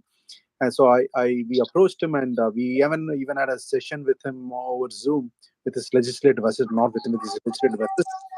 And to my utter shock and dismay, I came to a realization that how their hands are tied up, because apparently many of the American assets are tied up in Afghanistan, as a result of which they are not able to do much with Pakistan last year. So, Utsavji would like to throw some light on that particular thought. Yeah, I mean, yeah. So I was in that meeting, in the meeting too, and it was quite educational for us, because usually we have notions about what we expect from certain lawmakers. A former Navy SEAL who lost an eye, and who has been deployed in Afghanistan, who knows what Pakistan did. All of those things you would have expected him. Oh my God. Oh my God. Oh my God. Yes, Hello. sorry, Utsavji, I removed that role. Yeah, sorry about that. Okay. So you were expecting that somebody like him would be more receptive. The thing was, he was actually receptive, or his staff, but they were also quite honest about the fact that American assets, American objectives are tied up in Afghanistan, that were still. This was more than a year ago. So that time, US was still in the process of withdrawing from Afghanistan. So it gave us a good insight about how things are not black and white about Pakistan, and how US thought leadership looks at Pakistan. And it's not somebody who is a leftist will support Pakistan because the ideological alignment with Islamists, and somebody who is more conservative. There are so many nuances, so many gray zones, that you can find allies in unlikely places, and you can lose allies in similar ways. So good point, Scarlett, for bringing that one up. Thank you very much. The reason I raised it is because people should know the operational difficulties groups like Hindu Pact are facing, and I urge everybody to follow their website, their Twitter profile, because it's extremely important. Whenever they tweet something, you retweet them, because they need as much support as they can possibly get from each and everyone who is here. Thank you very much. Sam, go ahead. Yeah, thank you, Scarlett. Yeah, welcome. Just to reset the room for you on the newcomers, we are talking about the UK sanctioning Mian Mithu for. We have with us people from Hindu Pact and Chingari Project who are involved in raising awareness about this issue in US, and they've been working on this for quite a long time. So we are here to support them and also to listen to their thoughts on this topic. If you have any question, go ahead and ask them. If you have a comment, please make sure it's a brief comment. Go ahead. Yeah, sure. San Vacha, good morning to everybody. And yeah, it's a good step. Someone come forward and put in a black pen on Mian Mithu. And Jafar ji is from Geo Sindh movement. And if he is living in Pakistan, his language can be understood. There is a life threat to every truth speaker. And this beats Mia Mithu and his brother. His whole family is in this business. Daily, they are rapes, minor girls rapes, daily 2-3 rapes on average. They are on social media. In reality, what happens, God knows. Mind, it boggles mind. And okay, it's good that Britain has risen to occasion. But our government must also take notes of these things. Gone are the days when you do a Nehru Liaquat Pact and get a peaceful snod. Now Hindus are awakening, and somebody said, yes, they are our sisters, they are our brothers. And what is their fault? They didn't even know that country was partitioned.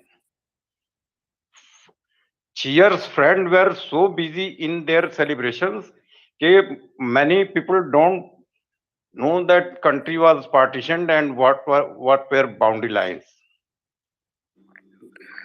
So UN must come in this Yeah, big 13th case. account. And this Yeah, is sorry okay. to interject.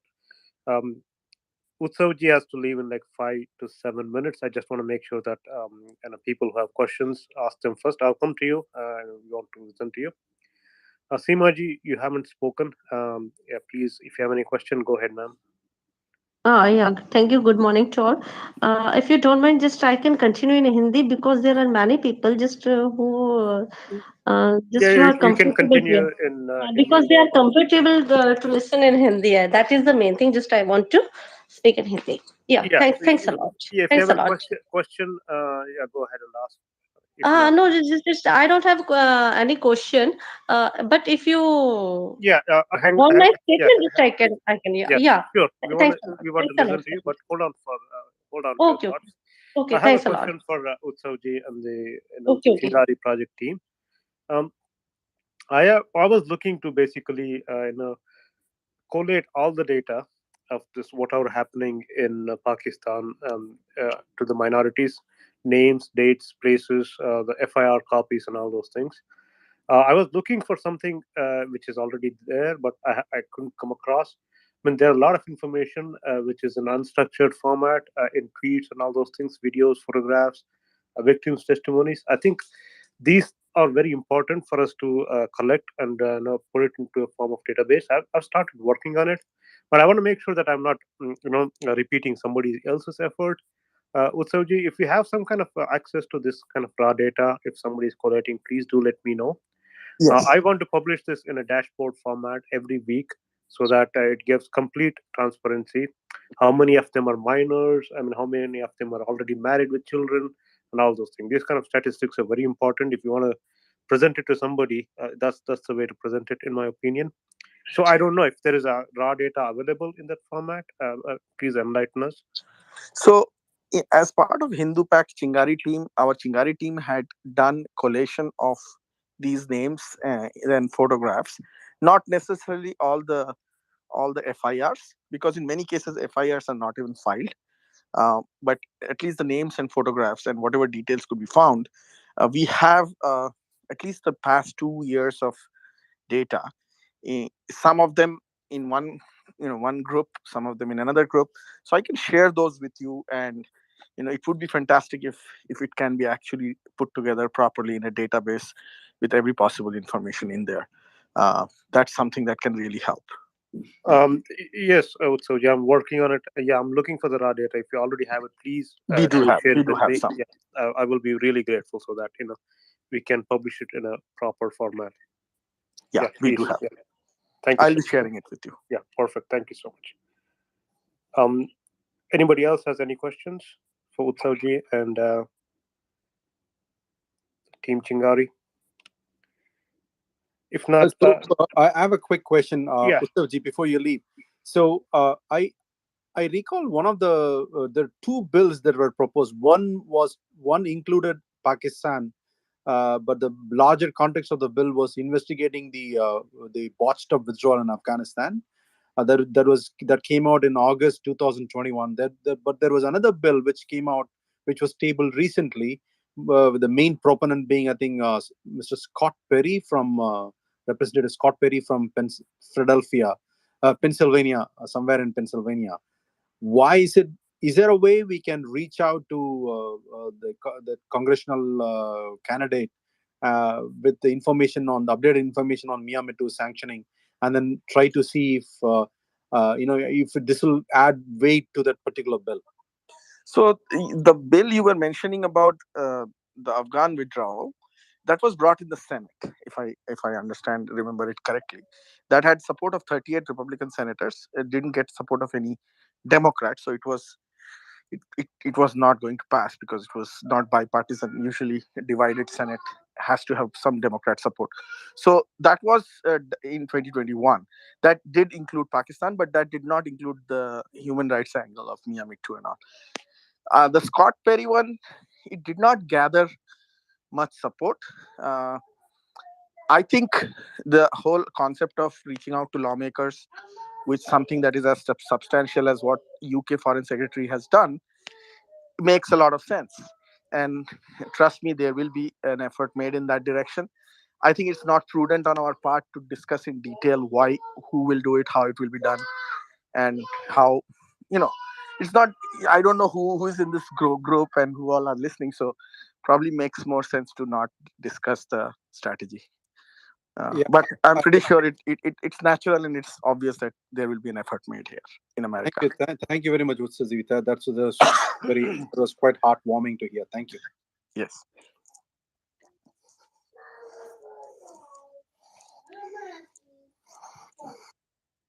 I think if everybody is okay, if I will take leave.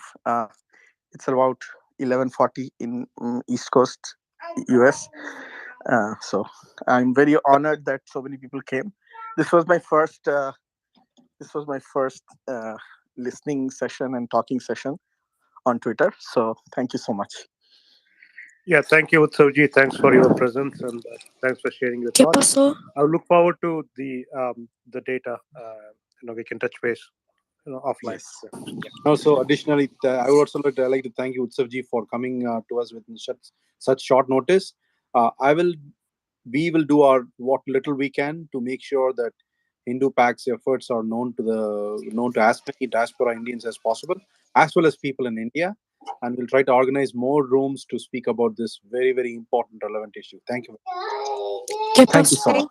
Thank you, Utsavda. Thank you, everybody. I'm going to leave it now. Thank you. Namaste. ¿Qué pasó? Thank you. Namaste.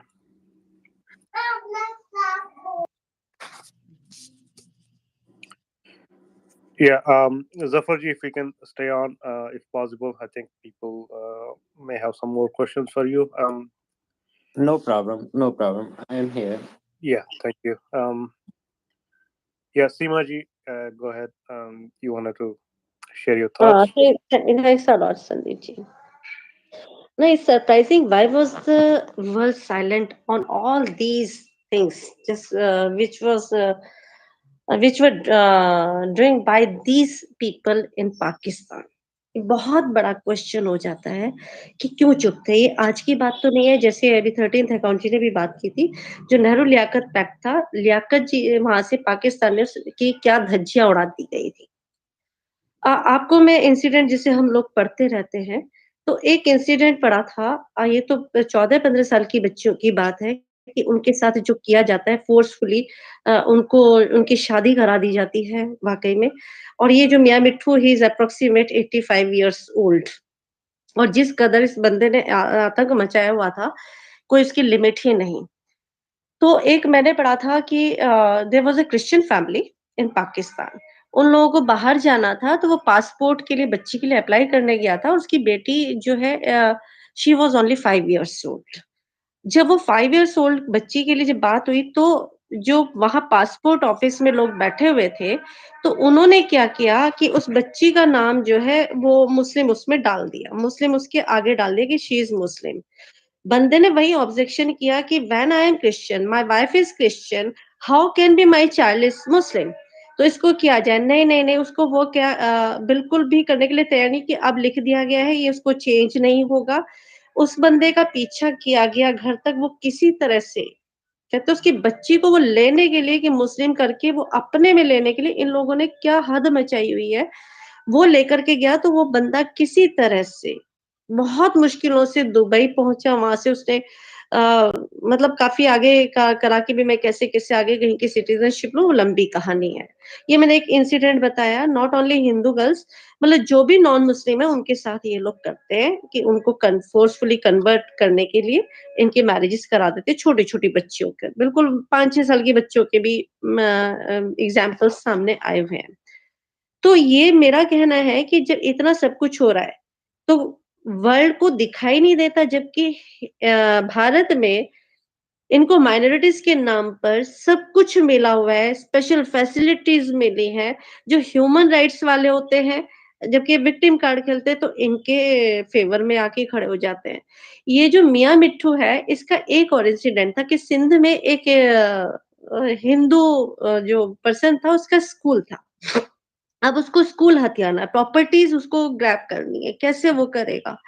उसने blame लगा दिया कि इस बंदे ने मोहम्मद साहब का जो है कहते हैं मतलब उनके लिए गलत शब्दों का प्रयोग किया है, बदनाम किया है।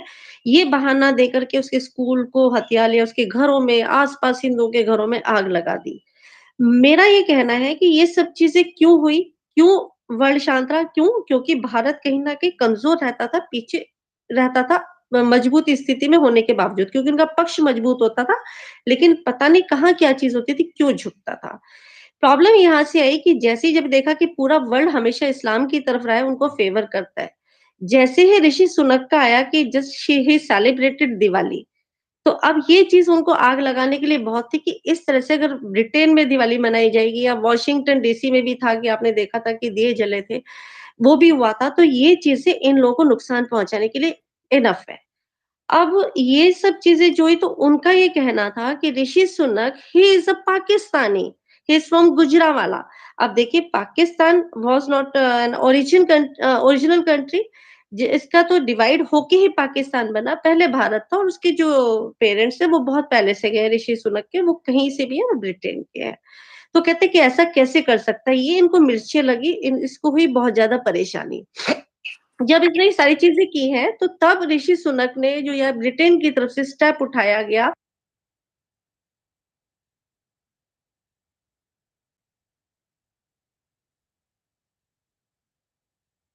चेन एनीवेयर कोई वहां से रिलेशंस नहीं रख सकता है।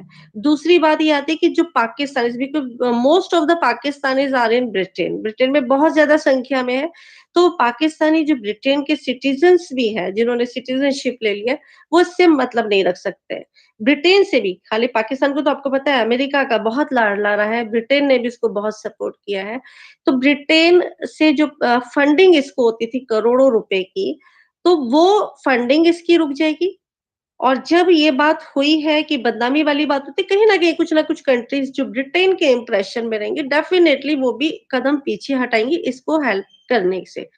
ताज्जुब तो ये होता है कि इतना कुछ ये सब कुछ सामने आता है, लेकिन इस बंदे पर कोई कार्रवाई क्यों नहीं होती? पाकिस्तान के साथ या जो भी मतलब मैं कहती हूँ कहीं पर भी जो मुस्लिम स्पेशली हैं, जब गलत किया जाता है, मैं कह रही हूँ कोई भी किसी के साथ गलत करता है, तो ये क्यों ऐसा हो जाता है कि उनके खिलाफ आवाज़ नहीं उठती? जो सही होता है उसकी आवाज़ दबा दी जाती है। ये जो क्वेश्चन्स हैं, ये बड़े हैं और इस चीज़ के लिए अब इंडिया प्रोग्रेस कर रहा है, एक अच्छा कहते हैं ना एग्जाम्पल सेट कर रहा है। वो बता रहा है what is how beautiful is जिस सनातन एंड एवरीथिंग। और ये सबके फेवर के लिए बात करता है। सनातन किसी को मारने काटने की बात नहीं करता है, और ये सबको सुरक्षा भी देता है। तो ये चीजें जब आने लगी हैं, इनको ये है कि कोई भी हिंदू कहीं पर भी आगे ना बढ़े। ये जो प्रॉब्लम्स है, ये वर्ल्ड को देखना पड़ेगा, क्योंकि आप सिर्फ देखेंगे कि हिंदू के लिए ही प्रॉब्लम क्रिएट कर रहा है, तो you are totally wrong. You must think about it 1000 times कि ये जो डेंजर है वो सभी के लिए डेंजर होता है। आज वो हिंदुओं को काट रहा है या किसी और को काट रहा है, तो कल को आपकी बारी भी होगी। Because there are many speakers and I think so just you don't have enough time Sandeep ji. I would like to stop here. Thanks a lot for offering me the mic. Yeah, thank you, Simaji. Zafarji, do you have any comments on what Simaji said? देखें सीमा जी ने जो बात की ना, वो यानी अ, पाकिस्तान में क्या है कि शुरू से ही इंटरेस्ट थे ना। पाकिस्तान का बनना ही इंटरेस्ट पे था, क्योंकि ब्रिटिश को रशिया को रोकने के लिए या वेस्ट वेस्ट को रशियन कम्युनिज्म को रोकने के लिए उन्होंने एक बफर स्टेट या पाकिस्तान को क्रिएट किया। तो आज भी दुनिया पाकिस्तान के जितने भी क्राइम्स हैं उनको नजरअंदाज कर देते हैं। उसका यही कारण है कि they need Pakistan. They need the Pakistan, uh, to do all the dirty work which they are taking from him for little money. तो जो ये मुल्ला ऑर्गेनाइजेशंस हैं, मियाँ मिठू हो गया या जमायत इस्लामी हो गया, हाफिज सईद हो गया, जितनी भी वहाँ पे ऑर्गेनाइजेशंस हैं ना मुल्लाओं की, तो they are asset of Pakistan. So Pakistan is a asset of Western interest of Western countries. Same way ये मुल्ला asset हैं एस्टेब्लिशमेंट के, पाकिस्तान गवर्नमेंट के। तो इसी वजह से उनको कोई टच नहीं कर सकता, उनको हम कुछ नहीं कर सकते। दैट्स व्हाई मैंने पहले ही बताया कि he is acting colonel. Colonel एक बहुत बड़ी पोस्ट होती है इसमें मिलिट्री में। तो ऐसे कुछ फैमिलीज हैं, खानदान हैं, जो वर्दी तो नहीं पहनते, लेकिन they have their share in the military establishment. तो इसी वजह से इनको कोई नहीं बोलता। और हमें खुशी है कि अभी थोड़ा बहुत दुनिया में इंडिया ने जब स्टैंड लिया है, तो कुछ चीजें बाहर आ रही हैं, वरना तो ये कुछ भी नहीं हो रहा था ना। Yeah, thank you, Zafarji.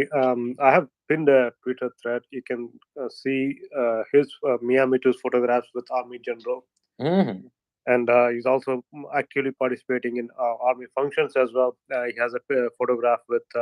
भाई मैं तो वहां पे गया हूँ ना, मैं तो वहीं से ही हूँ ना, तो मैं तो गया हूँ सही है. वहां पे। हमारा तो यानी सिंध का जो है ना, मैं सेंटर में मेरा गांव नवाबशाह में सेंटर है Yes, नवाबशाह। see, I'm तो just हाँ, तो हमें तो मालूम है कि जब उसकी उसकी जो कार्रवाई चलती है या जब वो विजिट पे आता है, अभी ये ज्यादातर वहाँ थरपारकर में वो कर रहे हैं, क्या कहते हैं, ज्यादा वो हैं,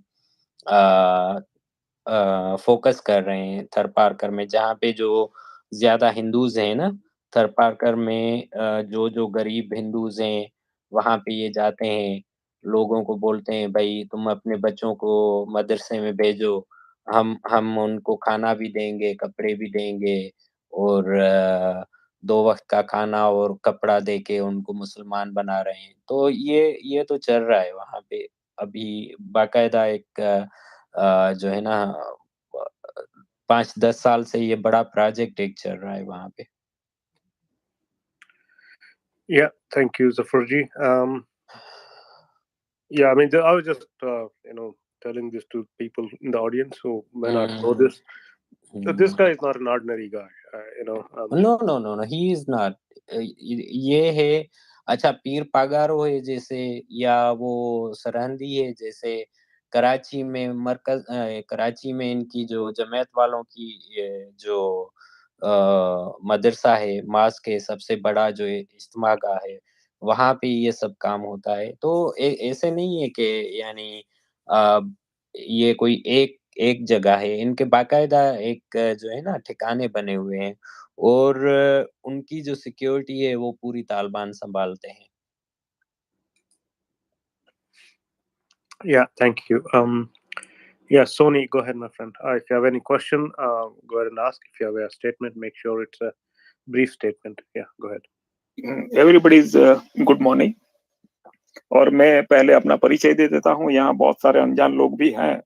तो भाई मैं इंडिया से नहीं कनाडा से बोल रहा हूँ, और मैं कनाडा में रहता हूँ, और मुझे अपने देश की हर चीज पे इतना गर्व है कि मैं हिंदी में ही बात करूंगा। मुझे इंग्लिश इतनी आती ही नहीं है, पहले तो मैं सबको बता देता हूँ, आती भी नहीं है, और भाई मैं उस लैंग्वेज में बात भी करना नहीं चाहता हूँ। समझ लेता हूँ मैं, आप बोलेंगे मैं समझ लूंगा, ठीक है।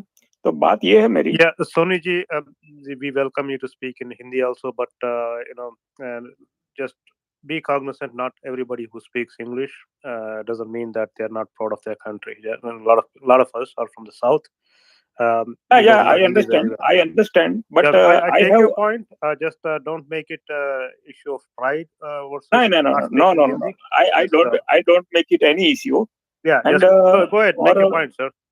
Yeah, मैं ये हिंदी में बात कर सकते हैं आप. Go ahead. जी जी जी, मैं आपका बहुत धन्यवाद। मैं ये कहना चाहता हूँ कि भाई ये हिंदू मुस्लिम और भारत पाकिस्तान इस तरह से करने का, भाई इन लोगों का मकसद क्या है ओरिजिनली। और अगर जो भी मकसद हो, मैं सिर्फ यही कहना चाहता हूँ कि भाई पूरी कंट्री, पूरे सभी देशों को, पूरी दुनिया में एक बार मान लो कि इस्लाम आ भी गया, तो इस्लाम आ जाने की वजह से कौन सा फायदा मिल जाने वाला है, ये मैं जानना चाहता हूँ। ये कोई मुझे समझा सकता है कि भाई पूरे दुनिया के हर एक इंसान अगर मुस्लिम बन जाता है तो उससे इन लोगों को फायदा क्या होगा? ये सबसे बड़ा क्वेश्चन मेरे दिमाग में तकरीबन 10 साल से गूंज रहा है, लेकिन इसका जवाब मुझे नहीं मिल रहा है। तो please explain me. Yeah, Zafar ji, any comments on his thoughts? देखें,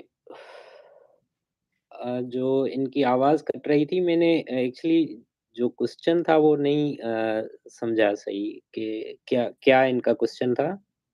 जफर जी, जी। इनका इनका क्वेश्चन था कि जैसे चाहते हैं कि इस्लाम के बंदे या इस्लामिक जितने भी हैं वो पूरी दुनिया में इस्लाम फैलाना। तो हुँ, अगर मान लीजिए कि पूरी दुनिया में इस्लाम फैल भी गया, हुँ। उससे क्या फ़ायदा होगा? या फिर क्या मिल जाएगा? ये चीज़। बस देखें, इस्लाम अगर फैल जाएगा तो शरई लॉ होगा, और शरई लॉ में ये है कि आपको आँखें, कान और अपना कॉमन सेंस सब कुछ बंद करके, और जानवरों की तरह जो भी आपके ऊपर वो अ, बैठ जाएगा, किंग होगा उनका सल्तनत का, तो वो चलाएगा सब लोगों को, और क्या यानी हम फिर एक प्रोग्रेसिव सोसाइटी में नहीं जा सकते ना कभी भी। We can not grow up. हमें फिर वही जो 1400 साल पहले या 2000 साल पहले की लाइफ है, हमें उसमें चले जाना पड़ेगा ना फिर तो। क्योंकि शरई इला में ये तो गाड़ियां सब कुछ खत्म है, तो फिर हमें गधों पे सवारी करना शुरू कर देनी पड़ेगी, ये इन्वेंशन सब चीज खत्म हो जाएगी ना। शरई इला क्या क्या है अभी, ये तालिबान वहाँ पे अफ़गानिस्तान में क्या लाना चाह रहे हैं? यही तो च लाना चाह रहे हैं ना। तो they are trying to get back us to the same old age in the darkness. और ये इतनी सिविलाइज़्ड सोसाइटी है अभी, इसको और भी प्रोग्रेस करना है। We have to go for betterment, not for backward. तो ये तो पॉसिबल ही नहीं है कि यानी ये अगर इनका जो सोच है या ख़्याल है या मंशा है तो वो ऐसे हो जाएगा। नहीं, ये नहीं होगा कभी भी, और होना भी नहीं चाहिए। This is against the basic rights and humanity. ये तो अजीब अजीब यानी वो हम अंधेरों के दौर में चले जाएंगे फिर। Yeah, thank you, Zafarji. Scarlett, if you're here, are you here? Can you check your DM, please? Yeah, yeah. Okay. Yeah, Sonia, I'll come back to you. Neeraj, welcome. Yeah, if you have a question, go ahead. If you have a comment, make sure it's brief and please stick to the topic. Yeah, go ahead. Ji Yeah, भाई साहब, thank you. Thank you. Yeah, बोलिए Neeraj. Yeah, thank you. Actually Soni ji ने जो आज सवाल किया है, ये सवाल मैं करीब जैसे कि इस्लाम फैल भी जाएगा तो क्या, सोनी जी ये सवाल ना मैं करीब 5-6 महीने पहले मेरी तारिक फतेह साहब से बात होती रहती है अक्सर, कल भी बात हुई। तो मैं ये सवाल बहुत पहले किया था ऐसे ही कि अगर मान लीजिए कि सारे दुनिया में इस्लाम फैल जाएगा तो क्या। तो उन लोगों ने कहा कि यार मेरे टीएल पे जाओ, एक आखिरी मुसलमान का संदेश है तो वो देखना। तो मैं गया तो मैंने मैंने देखा कि उन्होंने एक पिक डाला था कि दुनिया का आखिरी मुसलमान यानी आखिरी इंसान, ठीक है, जो कि मुसलमान रहेगा। और उसमें उस पिक में क्या था कि 2 हाथ और 2 पैर हैं और 2 Yeah, हाथ और 2 Neeraj, sorry to interject. Yeah, we know what you're talking about. Again, I would like to bring the focus back to the topic. We are here to talk about what's happening to Hindus and non-Muslims in Pakistan. How can we raise awareness? We are about to wind up now, so I would like to, just bring the focus back to the topic in the next 5 to 10 minutes. We're gonna wind up. So, yeah, Zafarji, go ahead, sir, and then we have Sindhu Desh also here. Yeah, I want to make sure he gets enough time. Uh, I think like Utsav ji and Vandana ji was there, and I am also here in the US, so we will try to focus, and we will try to get something to done in Washington DC to bring some bill. It will be a good thing because already it is moved in United Kingdom, so it should be it will be helpful for us also here, and hopefully we will do something here. And same time we have to make some strategy for the ground also. So let's see, as soon I will visit Washington DC maybe coming month or next month, so we will work on it, and hopefully the things will be okay. We will try our best. Yeah, thank you, Zafarji. Yeah, Sindhu Desh, welcome back, my friend.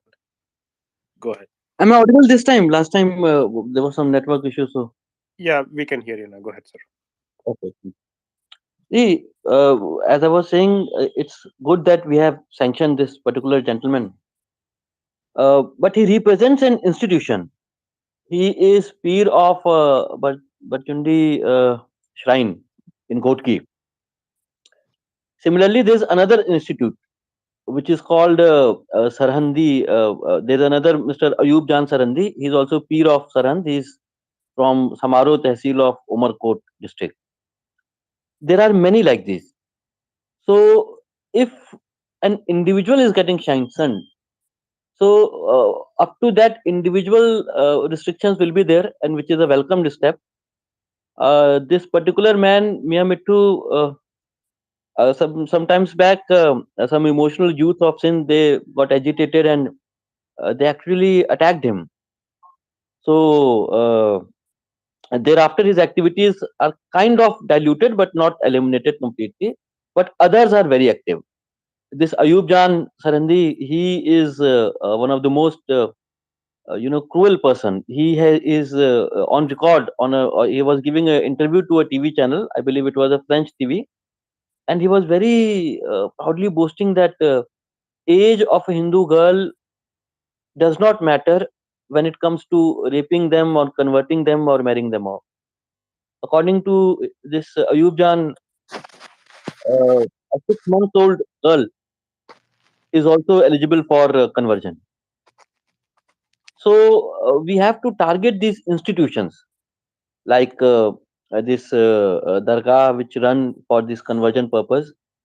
There are many, and if we can target them, probably some kind of messaging will be there. Uh, he's already. It's not like a spent bullet because he's still active, but his mm, impression is somewhat lesser than what it was before after that incident. So my request would be to all our friends here that we should target these organizations, because this is not an individual work. They are supported, funded, and provided all facilities by the state of Pakistan. This Ayub Khan, when his convoy moves, he has 17 vehicles in his convoy. Out of these, two are unmarked, like without number, ISI vehicles. Nine are from Rangers, and others are from police. One is bulletproof vehicle is his own. So these institutionalized state-sponsored activities can be curbed if these institutions are sanctioned. Individuals is good. Like even if you sanction, say Ayub Jan Sarandi also, like we have sanctioned Mian Mithu, the organization is still there. They will put somebody else as a head.